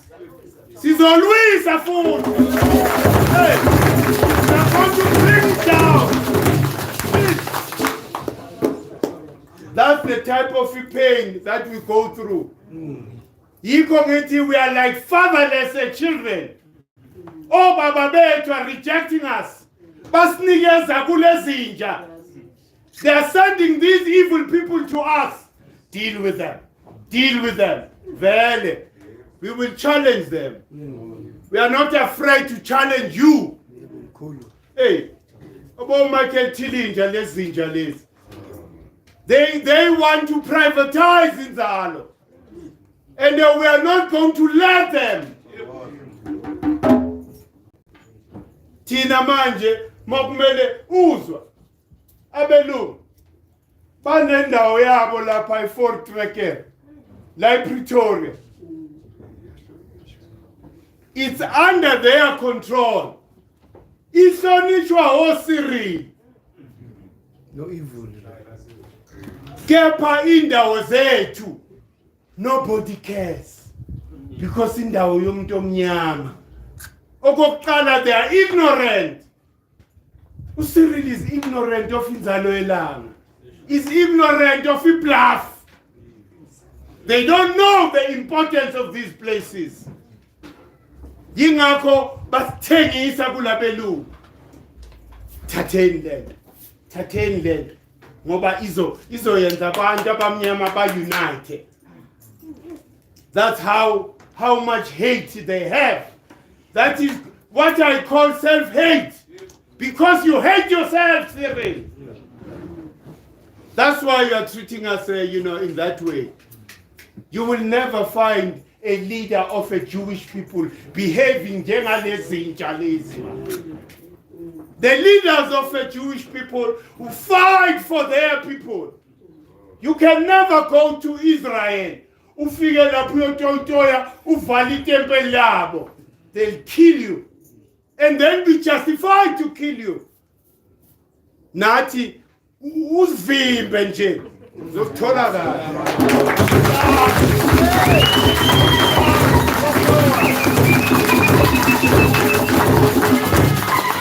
Bajwayele ukudila nale midlwembe esabayo. Sikusabi thina mlungu. Uyingane lakithi. And we are not going to ask permission from you. This is our place. And the Uzwage, Labantu didn't know anything about Inzalo until Ubab Credo spoke about it. Now everybody is rushing to buy that place. What for? Who government onjani that takes this place, our holiest place on the continent, ayoifaka under the Department of Forestry. In there. It's under the Department of Forestry and Water. Thina manje mesiyenzalo. Mele siyocela ipermission. Unikezwe isleep. Hayi ningakhe. Nizokwenzani? Nizoyenzani lapho? Sikhathele yini midlwembe? Hayi sikhathele ngeke. Angeke. Isifuna ukubona leyakapse wopisha.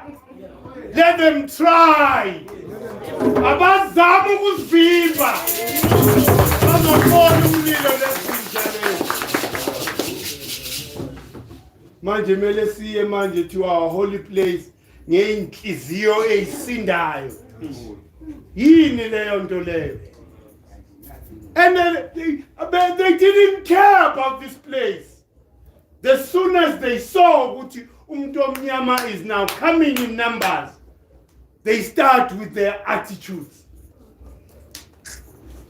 Kulokho kugcwala ama-Germans la, kugcwala ama-French, everybody is coming kuzokhabula lo moya esiyokhabula.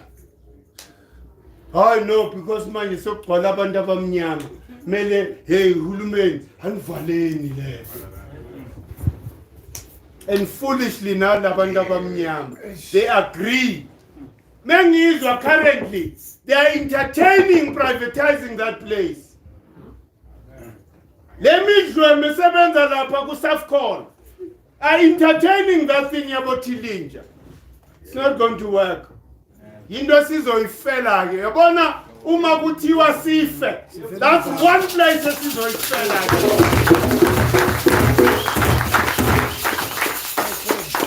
Nona basiphethe sonke.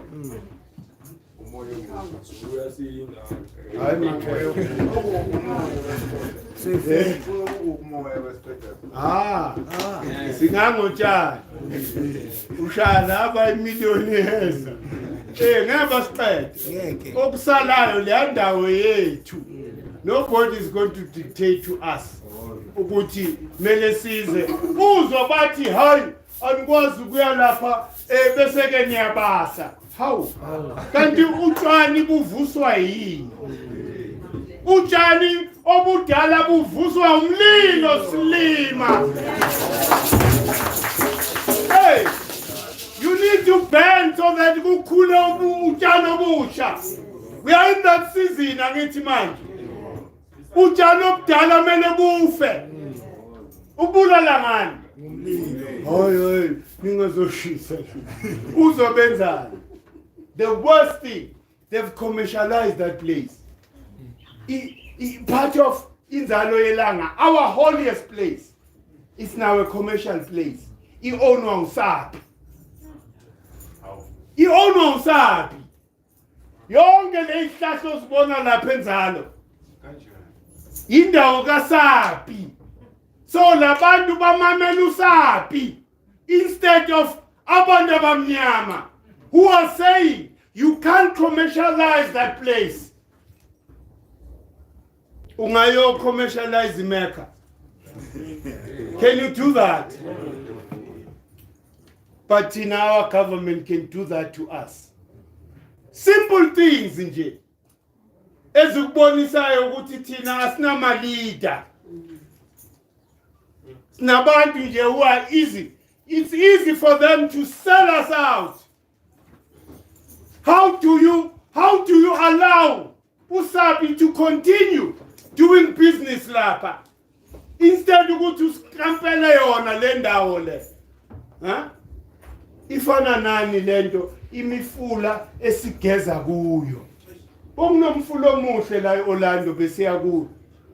Njalo mokumele kuyogezwa mathwasa kuyogezwa siya lapha.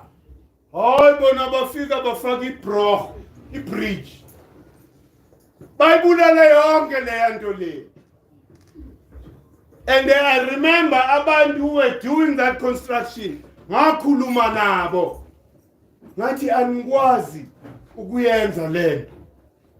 Hloniphana abantu abamnyama because le ndawo ingcwele for bona. This is where they do the spiritual rituals. Clever blacks, colonized blacks, but we are good Mkhulu.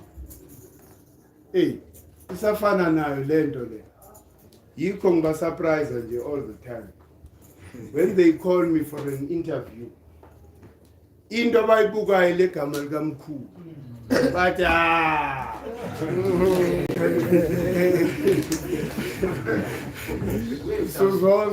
so chelwa yini umuntu ogcola idumane ekhaya. Hey, this is the image they have of umuntu othwasile. Kanti abazi ukuthi hayi no, these days kuthwasa abantu, it doesn't matter ukuthi when occupy what a position, kepha mawuvumile wawuvuma lo moya wawusebenzela ukuthi wena occupy what position means nothing. So ungadeleli umuntu. Don't judge the book by its cover. Who would have thought ukuthi the fake queen, the way Mambuga, can that be an evil person? You could never tell. Because you always judge, umuntu by the appearance yakhe. Utshela ukuthi hayi lo muntu lo noma hamba lapha. But kanti that's the capital of evilness. Satan uqobo lwakhe wena phela. So manje it's okay. Yingakho they get surprised all the time. Basuke lapha se inhliziyo sezingekho mnandi. Njengale conference yayizona. Kuza ama professor, kuza bo doctor, ngithi babhaliwe. Bazibhala lama titles. Then banyatha there's this guy they call him Mkhulu from South Africa. I'm Mkhulu wabaqumbi.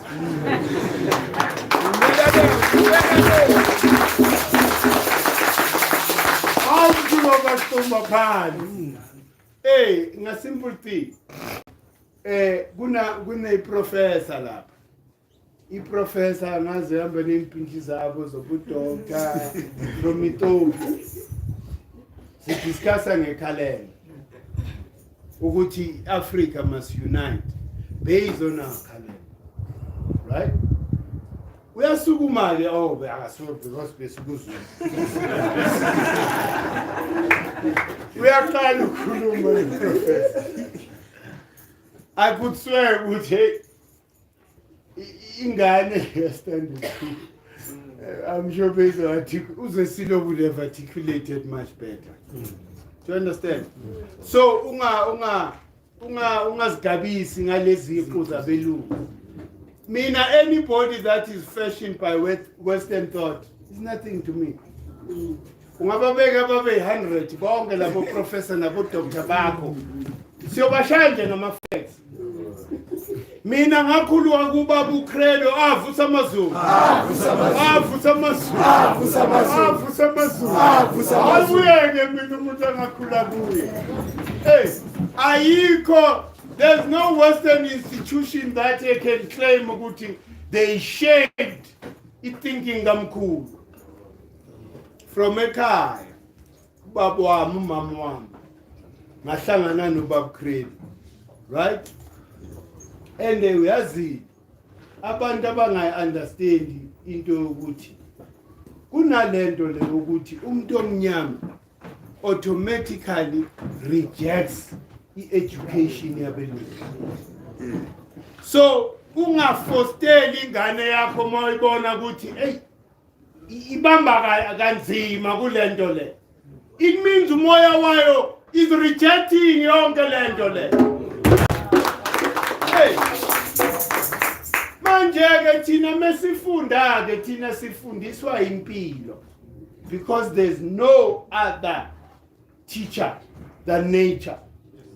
In nature is the biggest thina singabantu besambulelo sambulelo. I rely on umvelincane nomkhubulwane ukuthi ehlise. That's why I don't come here and be reading speeches to you. In planet, the whole night I'm lalana.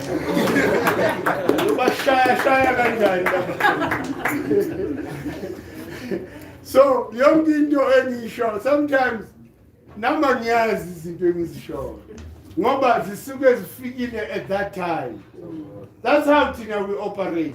Therefore, you can't beat umuntu onjalo. Ngoba wena uza knowledge ka Newton. Nalo Einstein. Ingane lakithi. Mina ngidonsa ku hotel. No Amun hotel.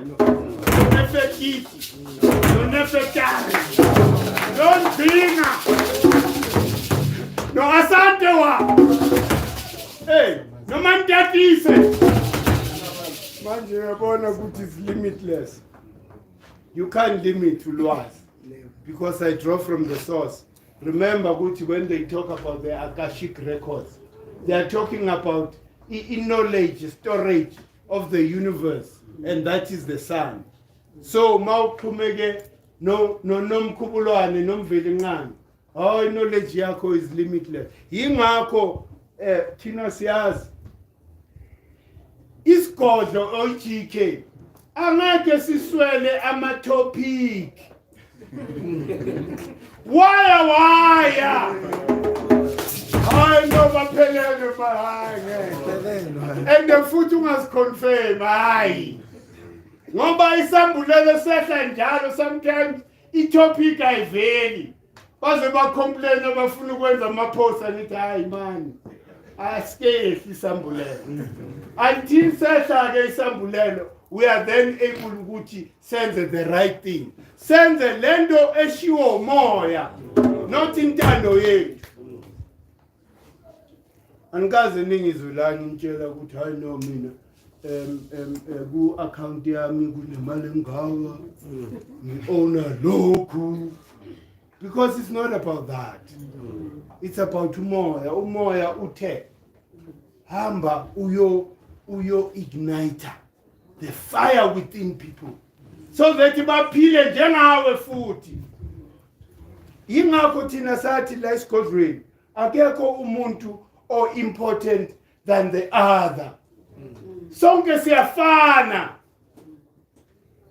and angifuni ngithandaze mina don't pray to me thina sila njengoba uCredo washo ubaba Credo wathi I'm not here ukuthi ngizontshela ukuthi nigcine nithandaza mina kepha I'm here to assist you to open your own potential so that nawe ukhone ukuyifila lento esiyifilayo when we talk about limitless of knowledge and scientific knowledge i-knowledge ongeke uyithole lapha elentuza eUnisa or eVits or ewa you will never find this knowledge uthi how did okhokho bethu build ama-pyramids exactly the same way divine inspiration sehla isambulelo bayibona lento ukuthi oh umoya wehla in this geometrical way therefore nasi structure kumele sime ukuze baqala ama-pyramid sacred geometry loba kuthathu bokuqala yingakho kuyaziwa namhlanje ukuthi i-pyramid is the most stable structure in the world fana norondo kungafika la itornado zonke lezi zindlu ziyawa kepha urondo umoya uyacirculate around so wenza exactly the same thing naku-pyramid it can never go down it doesn't matter ukuthi how strong the wind is and that is the knowledge eyehla ngesambulelo uze bakuconfuse bakutshela about the right angle triangle kaPythagoras so plagiarizer okhokho bethu they taught that sacred geometry ngokuthi understanda emhlabeni kunobaba nomama nengane that is the sacred geometry in simple terms hayi lento uyifundela 7 years lokhu uzama ukudecoder Pythagorean theory unwayika bakhuluma ngani labantu laba kanti simple thing yizo izinto thina mele siyifundise crash abantwana bethu mele baze recite lezinto crash so that maybe khula maybe 15 they are masters they are scientists and nalendo ukuthi there's only one element in our universe kumele siyifundise because mina hayi ngaze ngagive up iscience esikolweni ngibona le periodic table ngidala ngena yaphuma mawubuka lento ama elements angaka you memorize ani lento hayi wafika Oyibo Dr. Oyibo from Nigeria but there's only one element in the universe everything else is a repetition of the hydrogen helium how many portions of hydrogen carbon how many portions of hydrogen yonke element is just a repetition of a hydrogen so abakutsheli lokho esikolweni mele lokhu unwayikhanda ngento engekho do you understand umlungu has made it difficult for us and uzwani naye uprofessor Oyibo he was able to actually get that knowledge because he was decoding what is called the Shabaca stone a scientific storage of our scientific knowledge. Shabaca waibhala leyanto because a preserver. They knew okhokho bethu ukuthi sizofika isikhathi whereby education is made difficult for our children. But no, let us preserve the knowledge. U-Oyibo resolved the equation mathematically ehlule Einstein no Newton by reading the Shabaca stone. He was able to come up with a solution mathematically to say all these four forces, where do they collapse into? Had they asked me, they all collapse kukhulukhulwana, because ukhulukhulwana is that source. I was never taught by Einstein, right? For me to understand the concept of ukhulukhulwana, the primeval waters, the carbon soup. Mfundiswe ubakhulu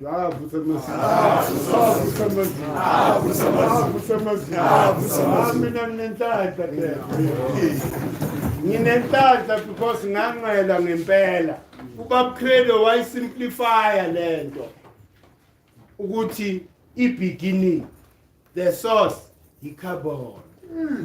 What you know as the waters of noon, that is a carbon soup. We call ukhulukhulwane. Ukhulukhulwane huye owazala ilanga. And the ilanga libhena the carbon to produce the hydrogen. Simple. Manje into engimangala. Ayinde ngeke ungime. Ngenza nama degrees akho angaza indakanani. That's why labelungu are finding it difficult to attack GK. Otherwise, ngabe dala basihlakaza. They know what we are saying is the truth and the scientific knowledge of African people. Sifundiswe thina ngendlela elula. Imagine sikhule sonke sazi ukuthi kunoNkulunkulu. Yini lo nkulunkulu?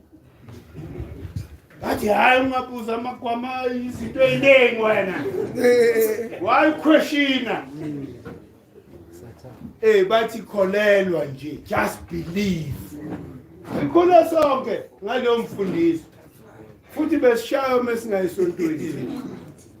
Akathi mama. Manje a simple thing, you know, okumele si understand nje. Just ilentuza. You know, bayibizana ukuthi creation, how did it happen as per Africans? Because it wasn't the Big Bang Theory.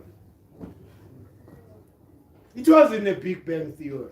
It was a gradual process.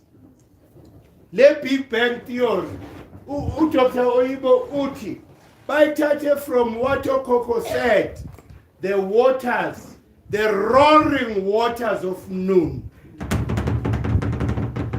Amanzi, that vibrational frequency oyizwa emfuleni or olwandle, those are the vibrations and the waves that are generated lowo msindo. And kulowo msindo bokudaleka ini impilo. Because remember ukuthi istate sikakhulukhulwane, his state that was not active. There was potential there. Kukhulukhulwane, waters of noon, but without any differentiation. The first differentiation happened ngokupuchuka kuka atom. Ku-atom lo gcine ayi-atom. Wagcina bam plagiarize about atom. So this is how the progression happened. Because from that stage of the first atom, now they are confirmed. The atom grows by division. There was a separation. The one was now 3. We started the sacred geometry. Uqala kwempilo. ubaba, umama nengane. Same thing, la on earth. When you talk about the electromagnetic field, is the energy of the sun, the electric field, and the magnetic field from the moon. They all join la enganeni umhlaba. Yonke le electromagnetic field ihamba la kimi. Ihamba la mgogodweni. And the la emhlabeni iqala lapha eBluff la eThekwini. We didn't know that, how important Durban is to us. Because umgogodla womhlaba, when they talk about the first chakra of earth is here in South Africa. Yingakho civilization started here.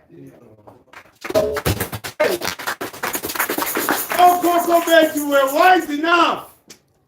Bafaka lapha ilenduza, there was a cave lapha, you know, in that chakra, the first chakra of earth, lapha eBluff. There was a cave lapha. These evil people by blast. Thinking Gucci, they've mastered up a connection yomntu omnyama. Kanti isambulelo siyavela. Enganeni because siphila kanje sivusa okhokho bethu. We are the living ancestors. Hey. So for umuntu omnyama it doesn't matter ukuthi ushisa library yakhe wenzani ngekumqedwe umuntu omnyama. Ngoba isambulelo seshela kulabo abazalwa kabusha. It's the very same people. Kunabone fetiti la, kunabone bobo mantatise, abo Queen Asante wa bonke labantu bebephila before. I hear in amongst all of you. Hey, Yingako City, we must be wise enough here on the southern Kemet. We must stop ukuthi siloko sixoshana nabafowethu abase Africa. Lendo ukuthi uloko hey amagwala futhi labantu. The real foreigner China, umlungu, iJuda, bonke labantu who are not black. Qala ngabo before you go for our people. Basabani bona. Uzosukela abantu abahlupheka abafana nathi. Nathi amabhunu la kusasenzima. Sibalekela boma Zimbabwe, sibalekela boma Zambia. I know ukuthi there was a umthetho ukuthi mawufika eZambia you can't behave in any way. Abantu lapha abantu abamnyama were there. They were following umthetho waseZambia. So you can't blame our brothers and sisters from the continent.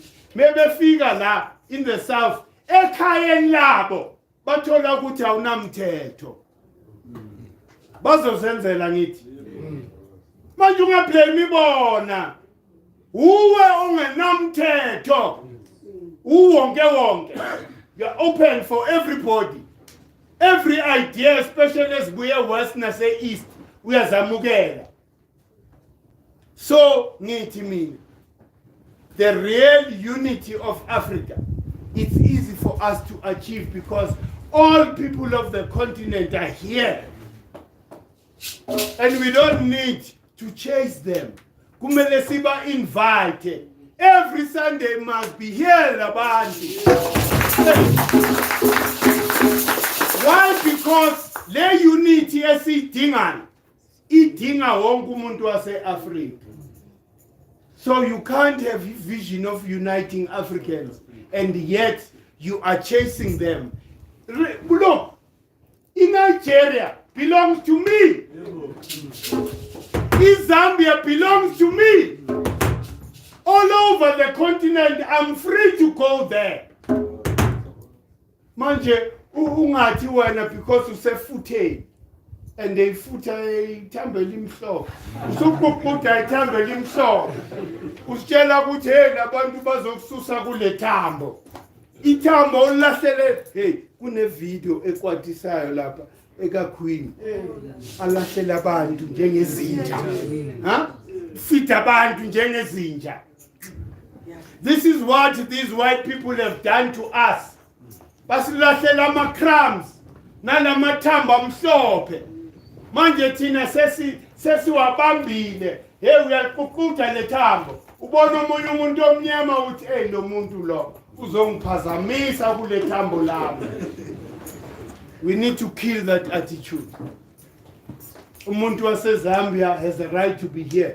I have a right to be in Zambia. And no Zambian can tell me ukuthi I'm not a Zambian.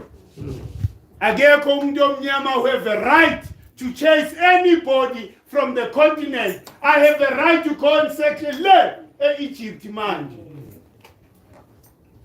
Siyeza kuhulya Egypt. It's under occupation okwamanje.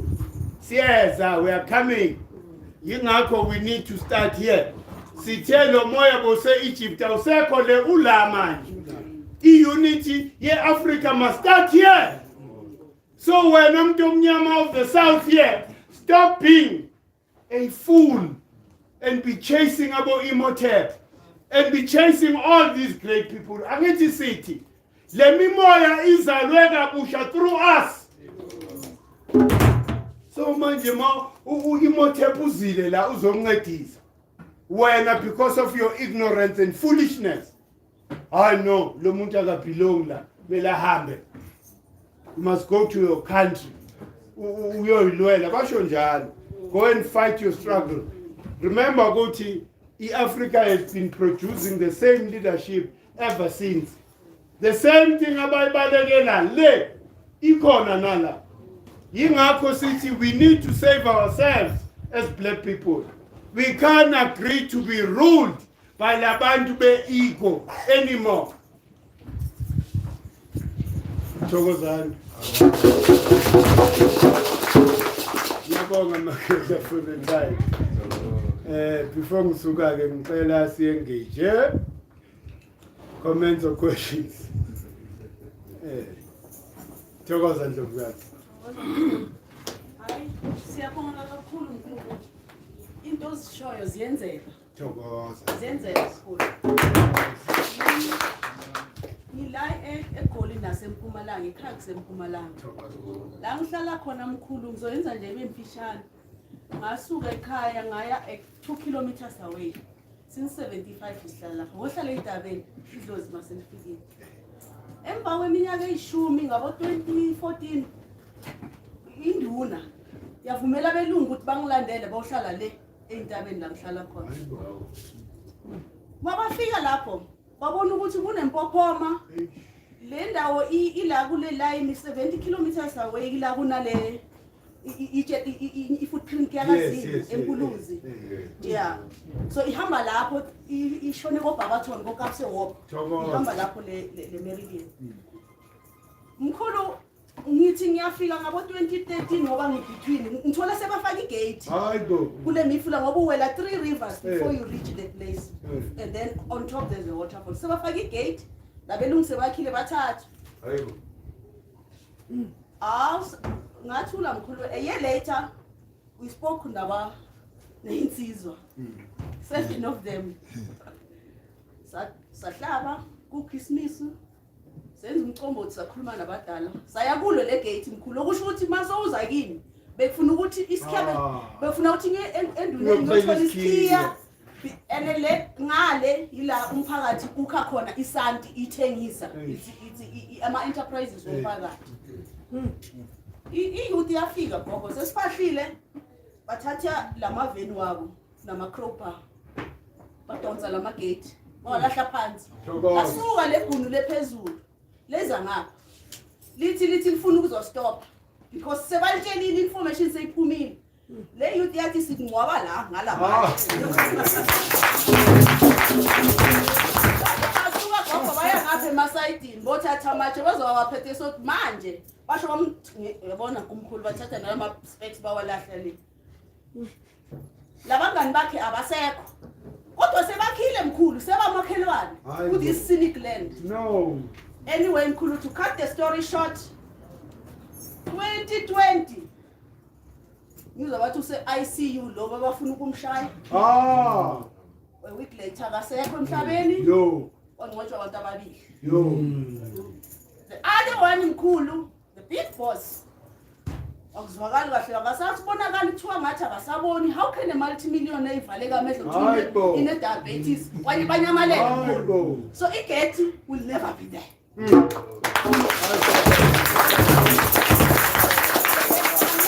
Igate angeke libe khona Mkhulu. Siphahlile. Thokoza, Siyaphahla. thokoza. And ushilo ukuthi abona umkhubulwane yibo abazolida. Injalo. Yebo. Sizoyilida Mkhulu, sizoyimela. Zonke lezitha zizoba. Ngibuyele endabeni ye-COVID. Kuthiwa thina sina 1 million emigodi basigubhela.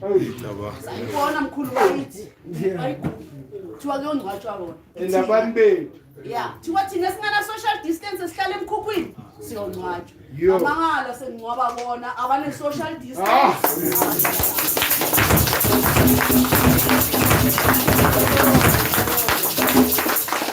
Hayi injalo ntombazi. Uyazi ukhulisa lolu kholo nomphahlo. Ayikho umphahlo is the most potent thing yokulwa.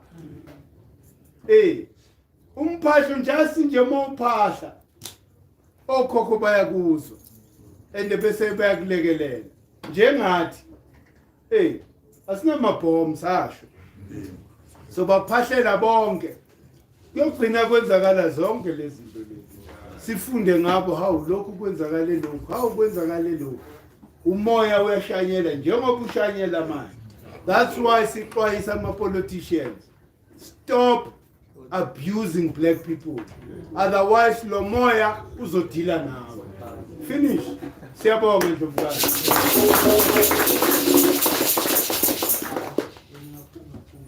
Ukhona umuntu. Thokoza phela. Sanibona. Thokoza. Mina ngibonge nje ukuba lana ngoba ngazathi iyabuya maybe ngale ndlela osho ngakhona ngoba it was built inside of me, whatever that is how our spirit. Kodwa nje ngicela ukubuza ngale healing gold what not othela spinal cord ukuthi ukhuphula kanjani, so that ngoba ngibona kuyiyo the ultimate one ezongihila nami for whatever ngoba lezi ezitholakalayo ngibona ngazathi sezidayiluthiwe. So I don't know uyikhuphula kanjani leyo the force ekhulunywe ngayo, so that nami izongihila ngoba mina ngikhulele kwi-Christian Anglican family manje okunye vele nje ngingoma ukuthi bafundise ukuthi hayi nibithandanene lo ngiyabona ukuthi ama-families njengoba ushilo ukuthi some families are not united. So kodwa-ke angisho ukuthi i-Anglican i-Orishaying ihamba phambili but yangifundisa nje ukuthi you must just be peaceful. Yeah, noma mhlambe kwenziwa ukuthi le peace or this love was there in me naturally. Sure. Kodwa-ke ngifundile nje eziningi from the church. Thokoza. Ngiyaba-attack-a ngazo nami those are surrounding me mangokuthi bayaphambuka nge-church, using the church. Simi ngibona ngathi kulapho bakhona ukuthobela khona uma ngisebenzisa the direction of church. No, sure. Of the original African. Yes. Hayi thokoza khehla. Uyakhumbula ngikhulume nge-electromagnetic field. Yonke into ephilayo emhlabeni inayo le magnetic field. And into esishoda ngayo kakhulu, that is why sithola ukuthi siba nezifo ezingalapheki eziningi. It's because we no longer breathe properly. Asisaphefumuli. You know, asikho isikhathi la uya khona uthi hey awuthi ngeke ngiyehlane. Ehlane indawo ephiyonyana. engenawo lama chemicals lana ukuye lapha uyohogela you know but despite lokho ukuthi sikweyiphi environment mawusekhaya before ulala tsipa itsipa uyabona ukutsipa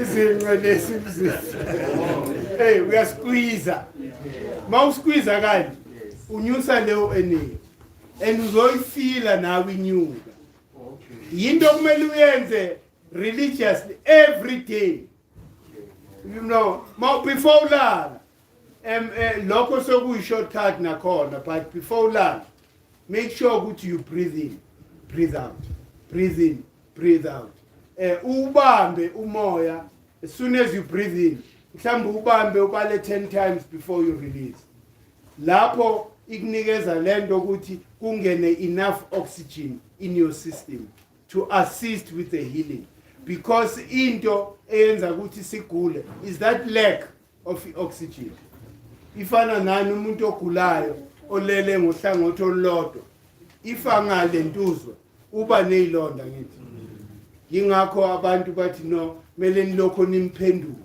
because of lack of oxygen yiyo edala you know easy for aiming so mele sifundise ukubreathe in but nakho ukutsipa uzwa the power of our mind yingakho uzozwa ukuthi umuntu is able to self heal uma nginenkinga edolweni and ngenza lama breathing exercises ngiyakhona ukuthi whilst I'm breathing ngithumele or ngiconcentrate la kune pain khona and mengilokho ngibreathe in breathe out and umqondo wakho ukule pain ufila i-relief after some time you know which then confirms ukuthi unesibhedlela nawe la ngaphakathi kepha yinto abangakufundisi yona because they want you to be a perpetual customer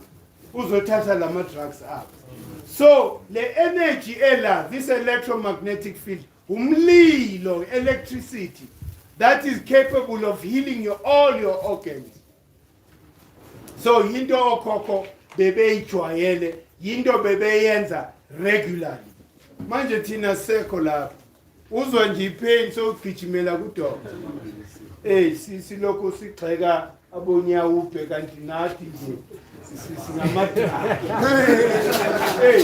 siblame abonyawuphe ukuthi nathi sidla amaphilisi all the time okay sorry mfaza besami utsipa lokhu ngiyakhawunta nakhona ama-signals ayikani angithi manje you breathe in right ma breathe in uyatsipa usawubambile umoya utsipe lapha because yile oxygen oyibreathe in ufuna manje uyicontrole iyokhuphula lapha you know right from the spine then meseke mo breathe out that's when you release yangithola no I get it kodwa ke ngibona ukuthi I must still really come for more no into wena practice makes perfect mawufika nje wena even without doing heavy breathing in before ulala sifundise nje ukuthi noma ulele you know ngomqolo breathe in but ulokhu utsipa meaning ukuthi uyatsipa lapha izinto ukhuphula intentionally raising this energy from the bottom of your spine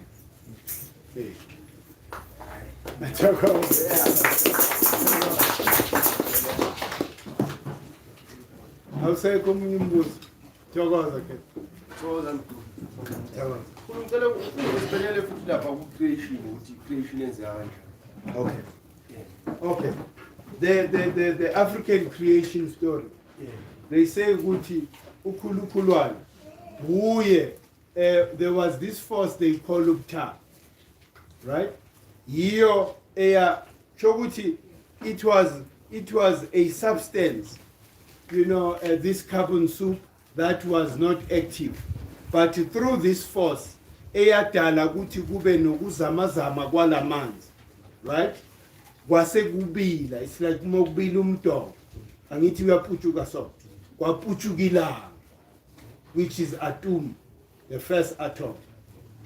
Then atom separated into shu and tefnut. Yingako mesipahla sibiza oshu. Okay, maybe ma understand upahla kwethu, because that is a creation story. Mesibiza umvelinqani nonomkhubulwane, sibize ura nongwedi, sibize uqamatha nontu. It's one thing. But manje sibiza in all our languages, which signifies unity.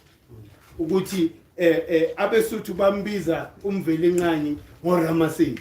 So kumele include lokho, but it's just one, which represents ura, the first cause, the first atom before any other creation. Then the separation happens again. Bese kuza silandela ngoshu no tefnut, which is air and moisture. That is the second step, after umvelinqani. Then a weshe nazoge from shoot and tefnut kuze unut no gap. Right? Unut, remember, represents isibhakabhaka. Ngathi mina unut ukhulukhulwane manifest. Because all stars, the sun and the moon, they move within her belly. So unut is very important. Then bese unut uhamba no gap. Gap umhlaba, umoya umhlaba. Then from ku gap no nut bazala ke amadlozi oqala emhlabeni. Awu5. U-Asa no Oset. U-Neptet no Set. Nengane ke ka-Asa no Oset, which is Heru.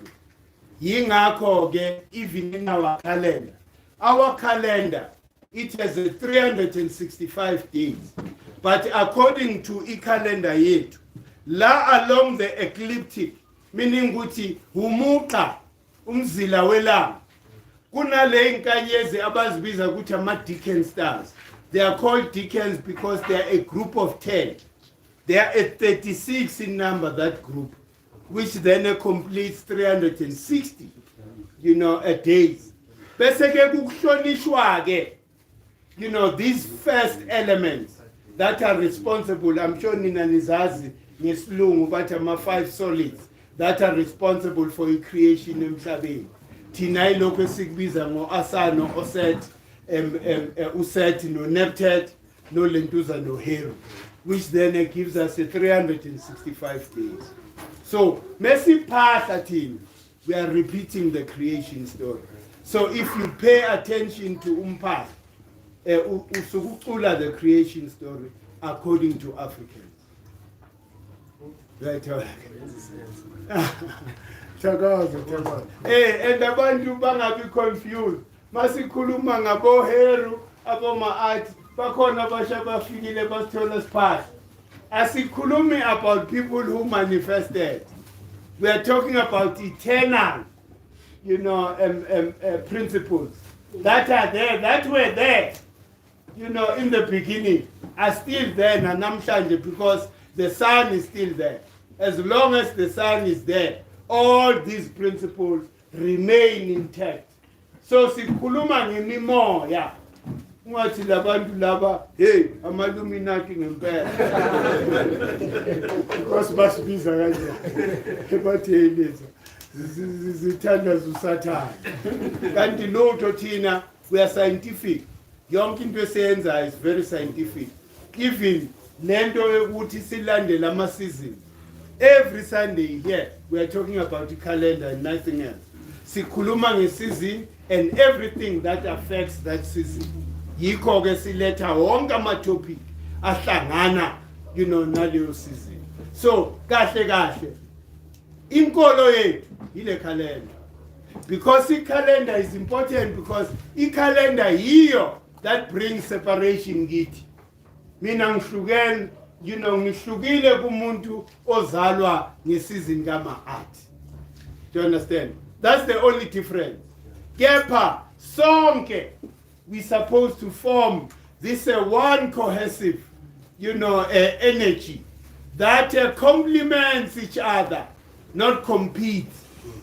You know, ama seasons lanka, our compete. I know. Uma at areme ukusuka ukuthi hayi amsuki kumele kungena unuthi. Therefore, unuthi ngeke ayibone le ayikho leyo nto leyo. Ziyadedelana, ngithi kusina kudedelwana. Kwenzakala kanjalo le phezulu ezulwini. So nathi ke this is the energy we embody. Yingakho sithi mesi concentrate ku calendar. You better know yourself, because when you pick up that book ye calendar, ufunda about isizini ka set. Now ubani ukhehle uzele la give me so. What here Mkhulu? Yazi vele from kudala ngibiza umbhidlisi. But I never understood why abantu bangibiza umbhidlisi. Vele uzalwe ngesizini ka set. So abantu thina yiko sithi hey man ungasitsheli inkulumo ezi1000 asinandaba nalo izenzo zakho sibheke zona, because this is what gives you i-character yakho. Mesithi siyakwazi, we are describing lo moya wakho because ubehavior ngale ndlela. Do you understand? So when you read isizini kaHetero abavundisikazi and uzobona ukuthi hey labantu laba bayalibonda ibhola. Mawuqala iproject letha umvundisikazi la akubondele le bhola ukuze lihambe kahle. Yabona mawufuna imanagement iya ebantwini bakagera, they are good in management. I'm just making an example. So nemisebenzi yethu and our lives should be structured based on the calendar. Ukuthi unganikezi umuntu kama art iposition ehambelana no set, because lo muntu uyambulala. Wonke umuntu akahlala eposition yakhe. Thina osegmet abalaphi ungagcini manje sengifuna ukuzenza manager yakhe, because by nature I'm not a manager. Mina ngusegmet ngumlaphikazi, ngiyalapha whether through impando or izwi. That is my calling. So wonke umuntu akathole calling yakhe based on the calendar. And it's very easy for you. Abanye abantu, you know, bafika la bathi hey man, you know, ngilokho ngimangele vele ukuthi why am I drawn to certain things? You are drawn there because umoya wakho. That is how your spirit finds full expression. If you don't find that, you are making your heart heavy. Izofana nale fake queen. Hey, you need to give full expression to umoya wako, so that your heart becomes lighter as a feather. Because mawuphila ngetalent lakho, uyaphila. That is life. I learned to phila njenge robot.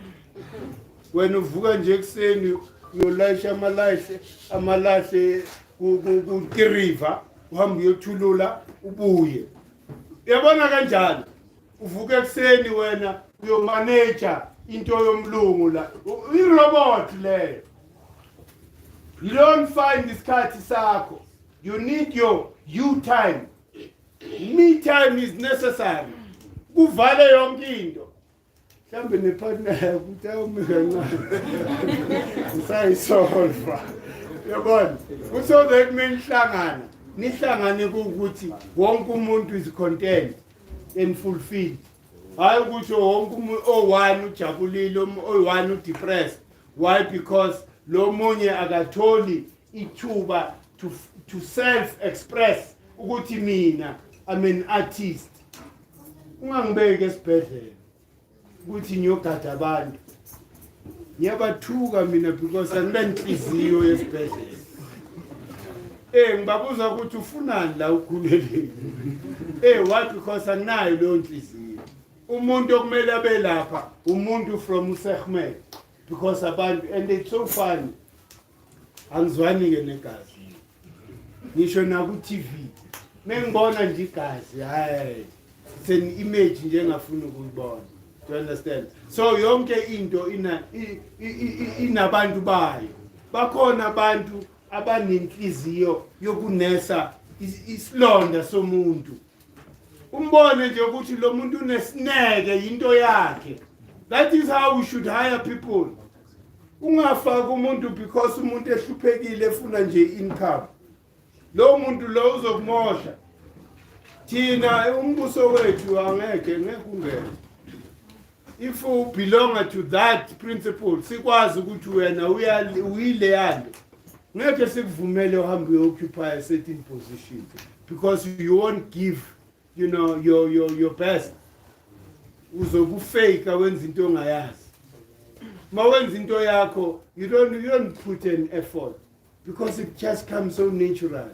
This is how Africans should live. And isikolo sethu, it's all about that. The education system yethu, it's all about that. Ukuthi uwazi ufundise ingane yakho ukuthi ubani. Once ingane yakho yazithola from the age of 6, 7, 8, oh lapho uqedile. Lo muntu lo can live anywhere in the world. Akekho umuntu ozomhluphekisa because uzobe phila ngetalent lakhe. So umlungu uthi I forget all that. Mina ngifuna la ku-financial services. And when umuntu wokutshala, you're supposed to be ensimini. Umuntu kaGap or asa. Izinto ezinjalo. So it's very important nje ukuthi sibambe calendar manje. Oh, usebuze thokoza ke thokoza. Yeah, Mkhulu. Njengahlala phansi John David, ngiyakhumbula last week I was asking ngale ndaba yokuthi how do we get the actual basis of understanding. So I then picked up ukuthi ngiqale lapha from 23rd September. Yeah. Abathi ukuze understand I had to ngibeke ngokukhalenda i-Colonial so that I can follow through. Mase ngibona ukuthi I fall ku principle kaSet. Business. So yeah, somehow then it made sense. It made sense why nginalento at some point in between I ended up in his course because nginalento mangakesa felbani yenzeka. So a lot of people are very mangisukela. Push it to a point where I had to test it. But I don't know charge. I'm going to speak in the country. So then it made sense why Leo. Getting his food and food, I'm not supposed to test it. Unless we sit in there and so then it makes sense for a lab. Yeah. So when I learned to then I understood Samba ngokwesizini ngoba siku Southern Hemisphere. So umuzwa ukuthi what then happens to black people who live in the Northern Hemisphere? DNA yeah, it's Africa. It doesn't matter where you are. Yeah. Your DNA it's Africa, so it's registered Africa. Yeah. Yingakho namajuda ahlala eLondon. Yeah. When it's New Year ekhaya baguqa nabo abasekhaya. Abathi mina because I'm this side, therefore akungithinti lokho kwenzekala ekhaya. Ikhaya lakho umuntu omnyama iAfrica. So therefore yonke into eyenzakala eAfrica you need to align to. So basiguqa ngale fuze baguqa ngale. Kumele baguqe. Thokoza.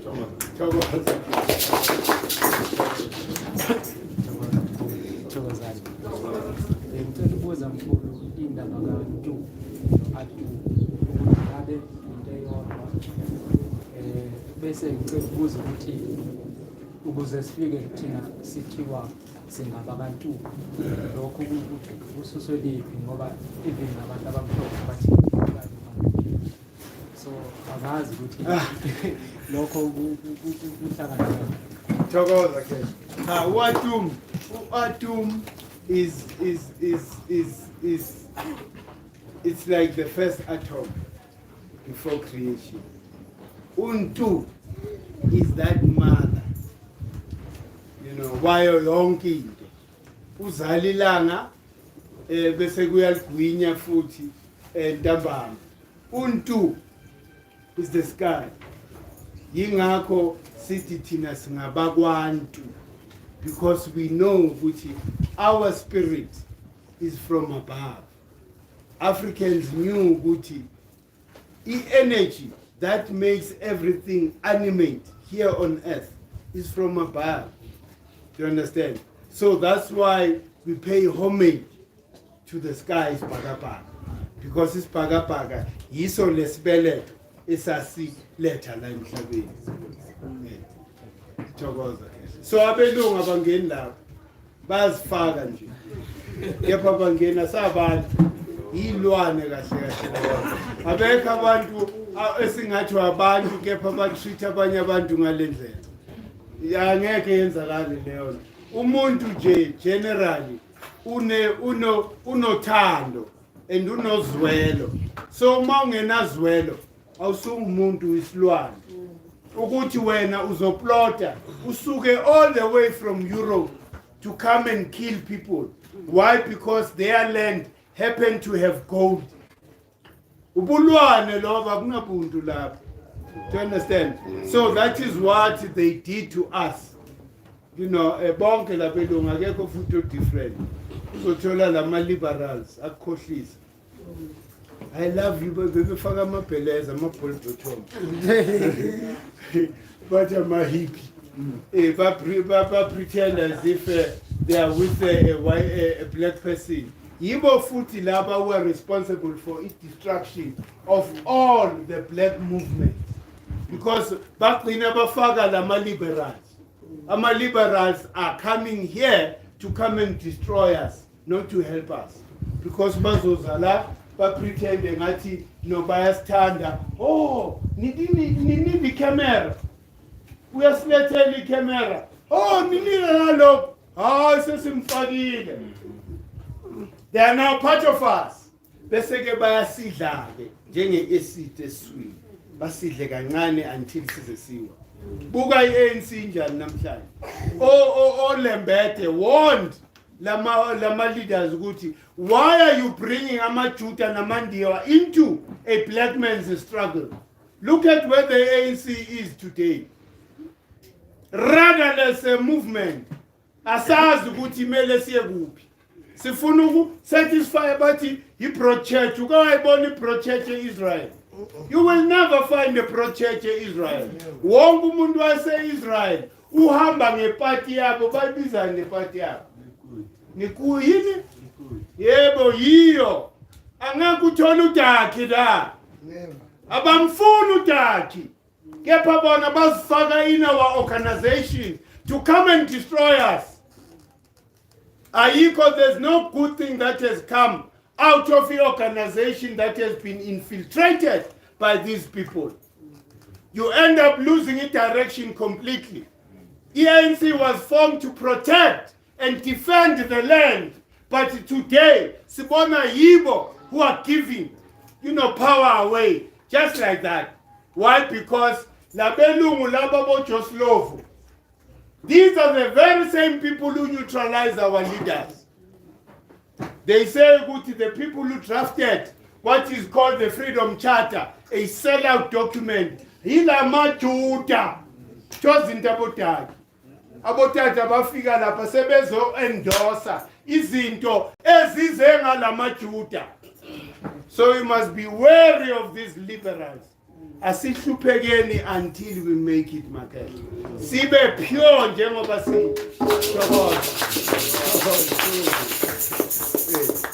Final question. Ngithi ngome ubaba ngapha ubusiness uthe yena ukwazi ukuzicontrola ukuthi angasaqalekisi anyone. So shayisa proof vele ukuthi i-peace is within. Finally, question le ukuthi ngibuza ukuthi uthe masingaphahla collectively sesiqedile. So mina ngilapho ngicabanga ukuthi now is maybe the right time ngoba uPrince ngale useka iking mhlawumbe uSantenga siphahla kanjani collectively vele sizokwazi ukuthi once and for all.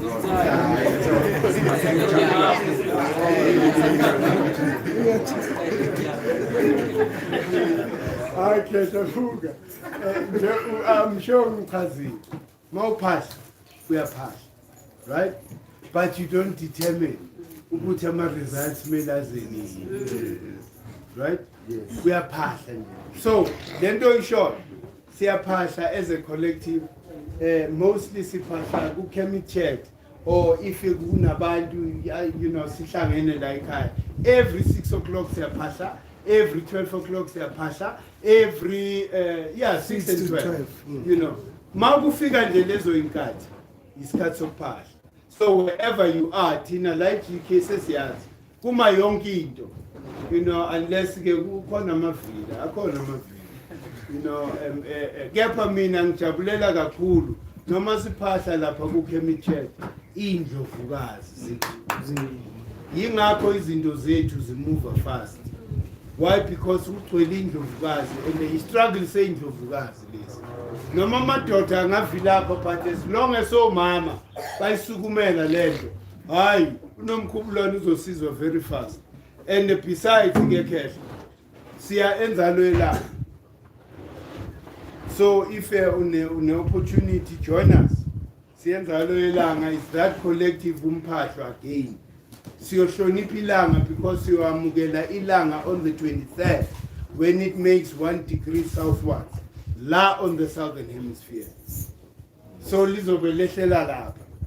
Last year kwenzakala imanga ngisho ukuthi kuzoba njalo futhi. Thina besime phezulu kwamafu last year. Sikona amafu was like a sea. So le ndawo le ingcwele. And besides lokho the electromagnetic field. Kunamatshe lapha that are aligned to the 3 stars of the Orion belt. So the energy lapha is massive.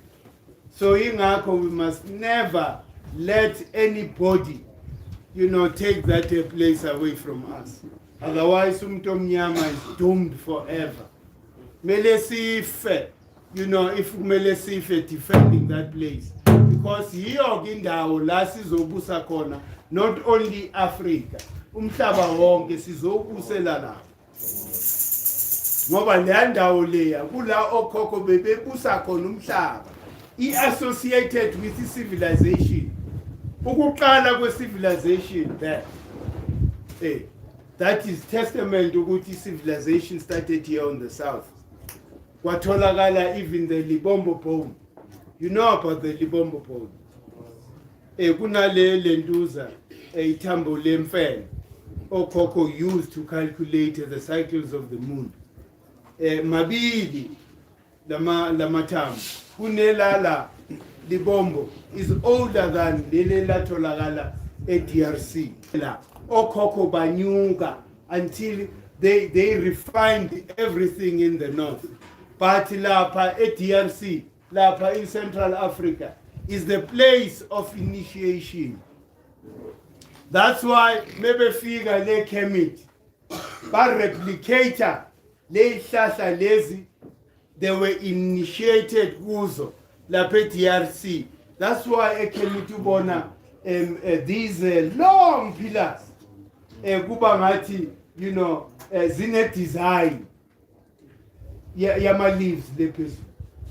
That is replicating what was there in Central Africa. So Msusaula, the beginning is here. Then they move the same people because you find the similar structures as the lines alo uzithola kuphi all over the continent, but zonke leza they are younger than this one. So when Mnyama Ola in the southern part of Kemet, ubusisekile, you are a blessed person. And not only that, there was a Ilenduza study, you know, some genetic study that was done. And the year confirmed ukuthi DNA yabantu abala South Africa is similar to the DNA of the people who built the pyramids. So lento ukuthi hayi no mina ngenaphi ku-Egypt, that's ignorance talking. Uyiyo lento. Hey, check out everybody on the continent. They found the highest concentration of the DNA of the people that built the pyramids is here. Yingakho sisangana kanje emakhaya. Because we are not aligned to what we're supposed to be. Sibakhulu man, we are great. You know, yinto kumele si-acknowledge leyo nto leyo. Hey, siyayivala. Awushaya ngengoma ke. Ukubusa amazulu abalela Alela ngokubheka amazulu abalela Alela ngokubheka amazulu abalela Alela ngokubheka Alela ngokubheka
Amen.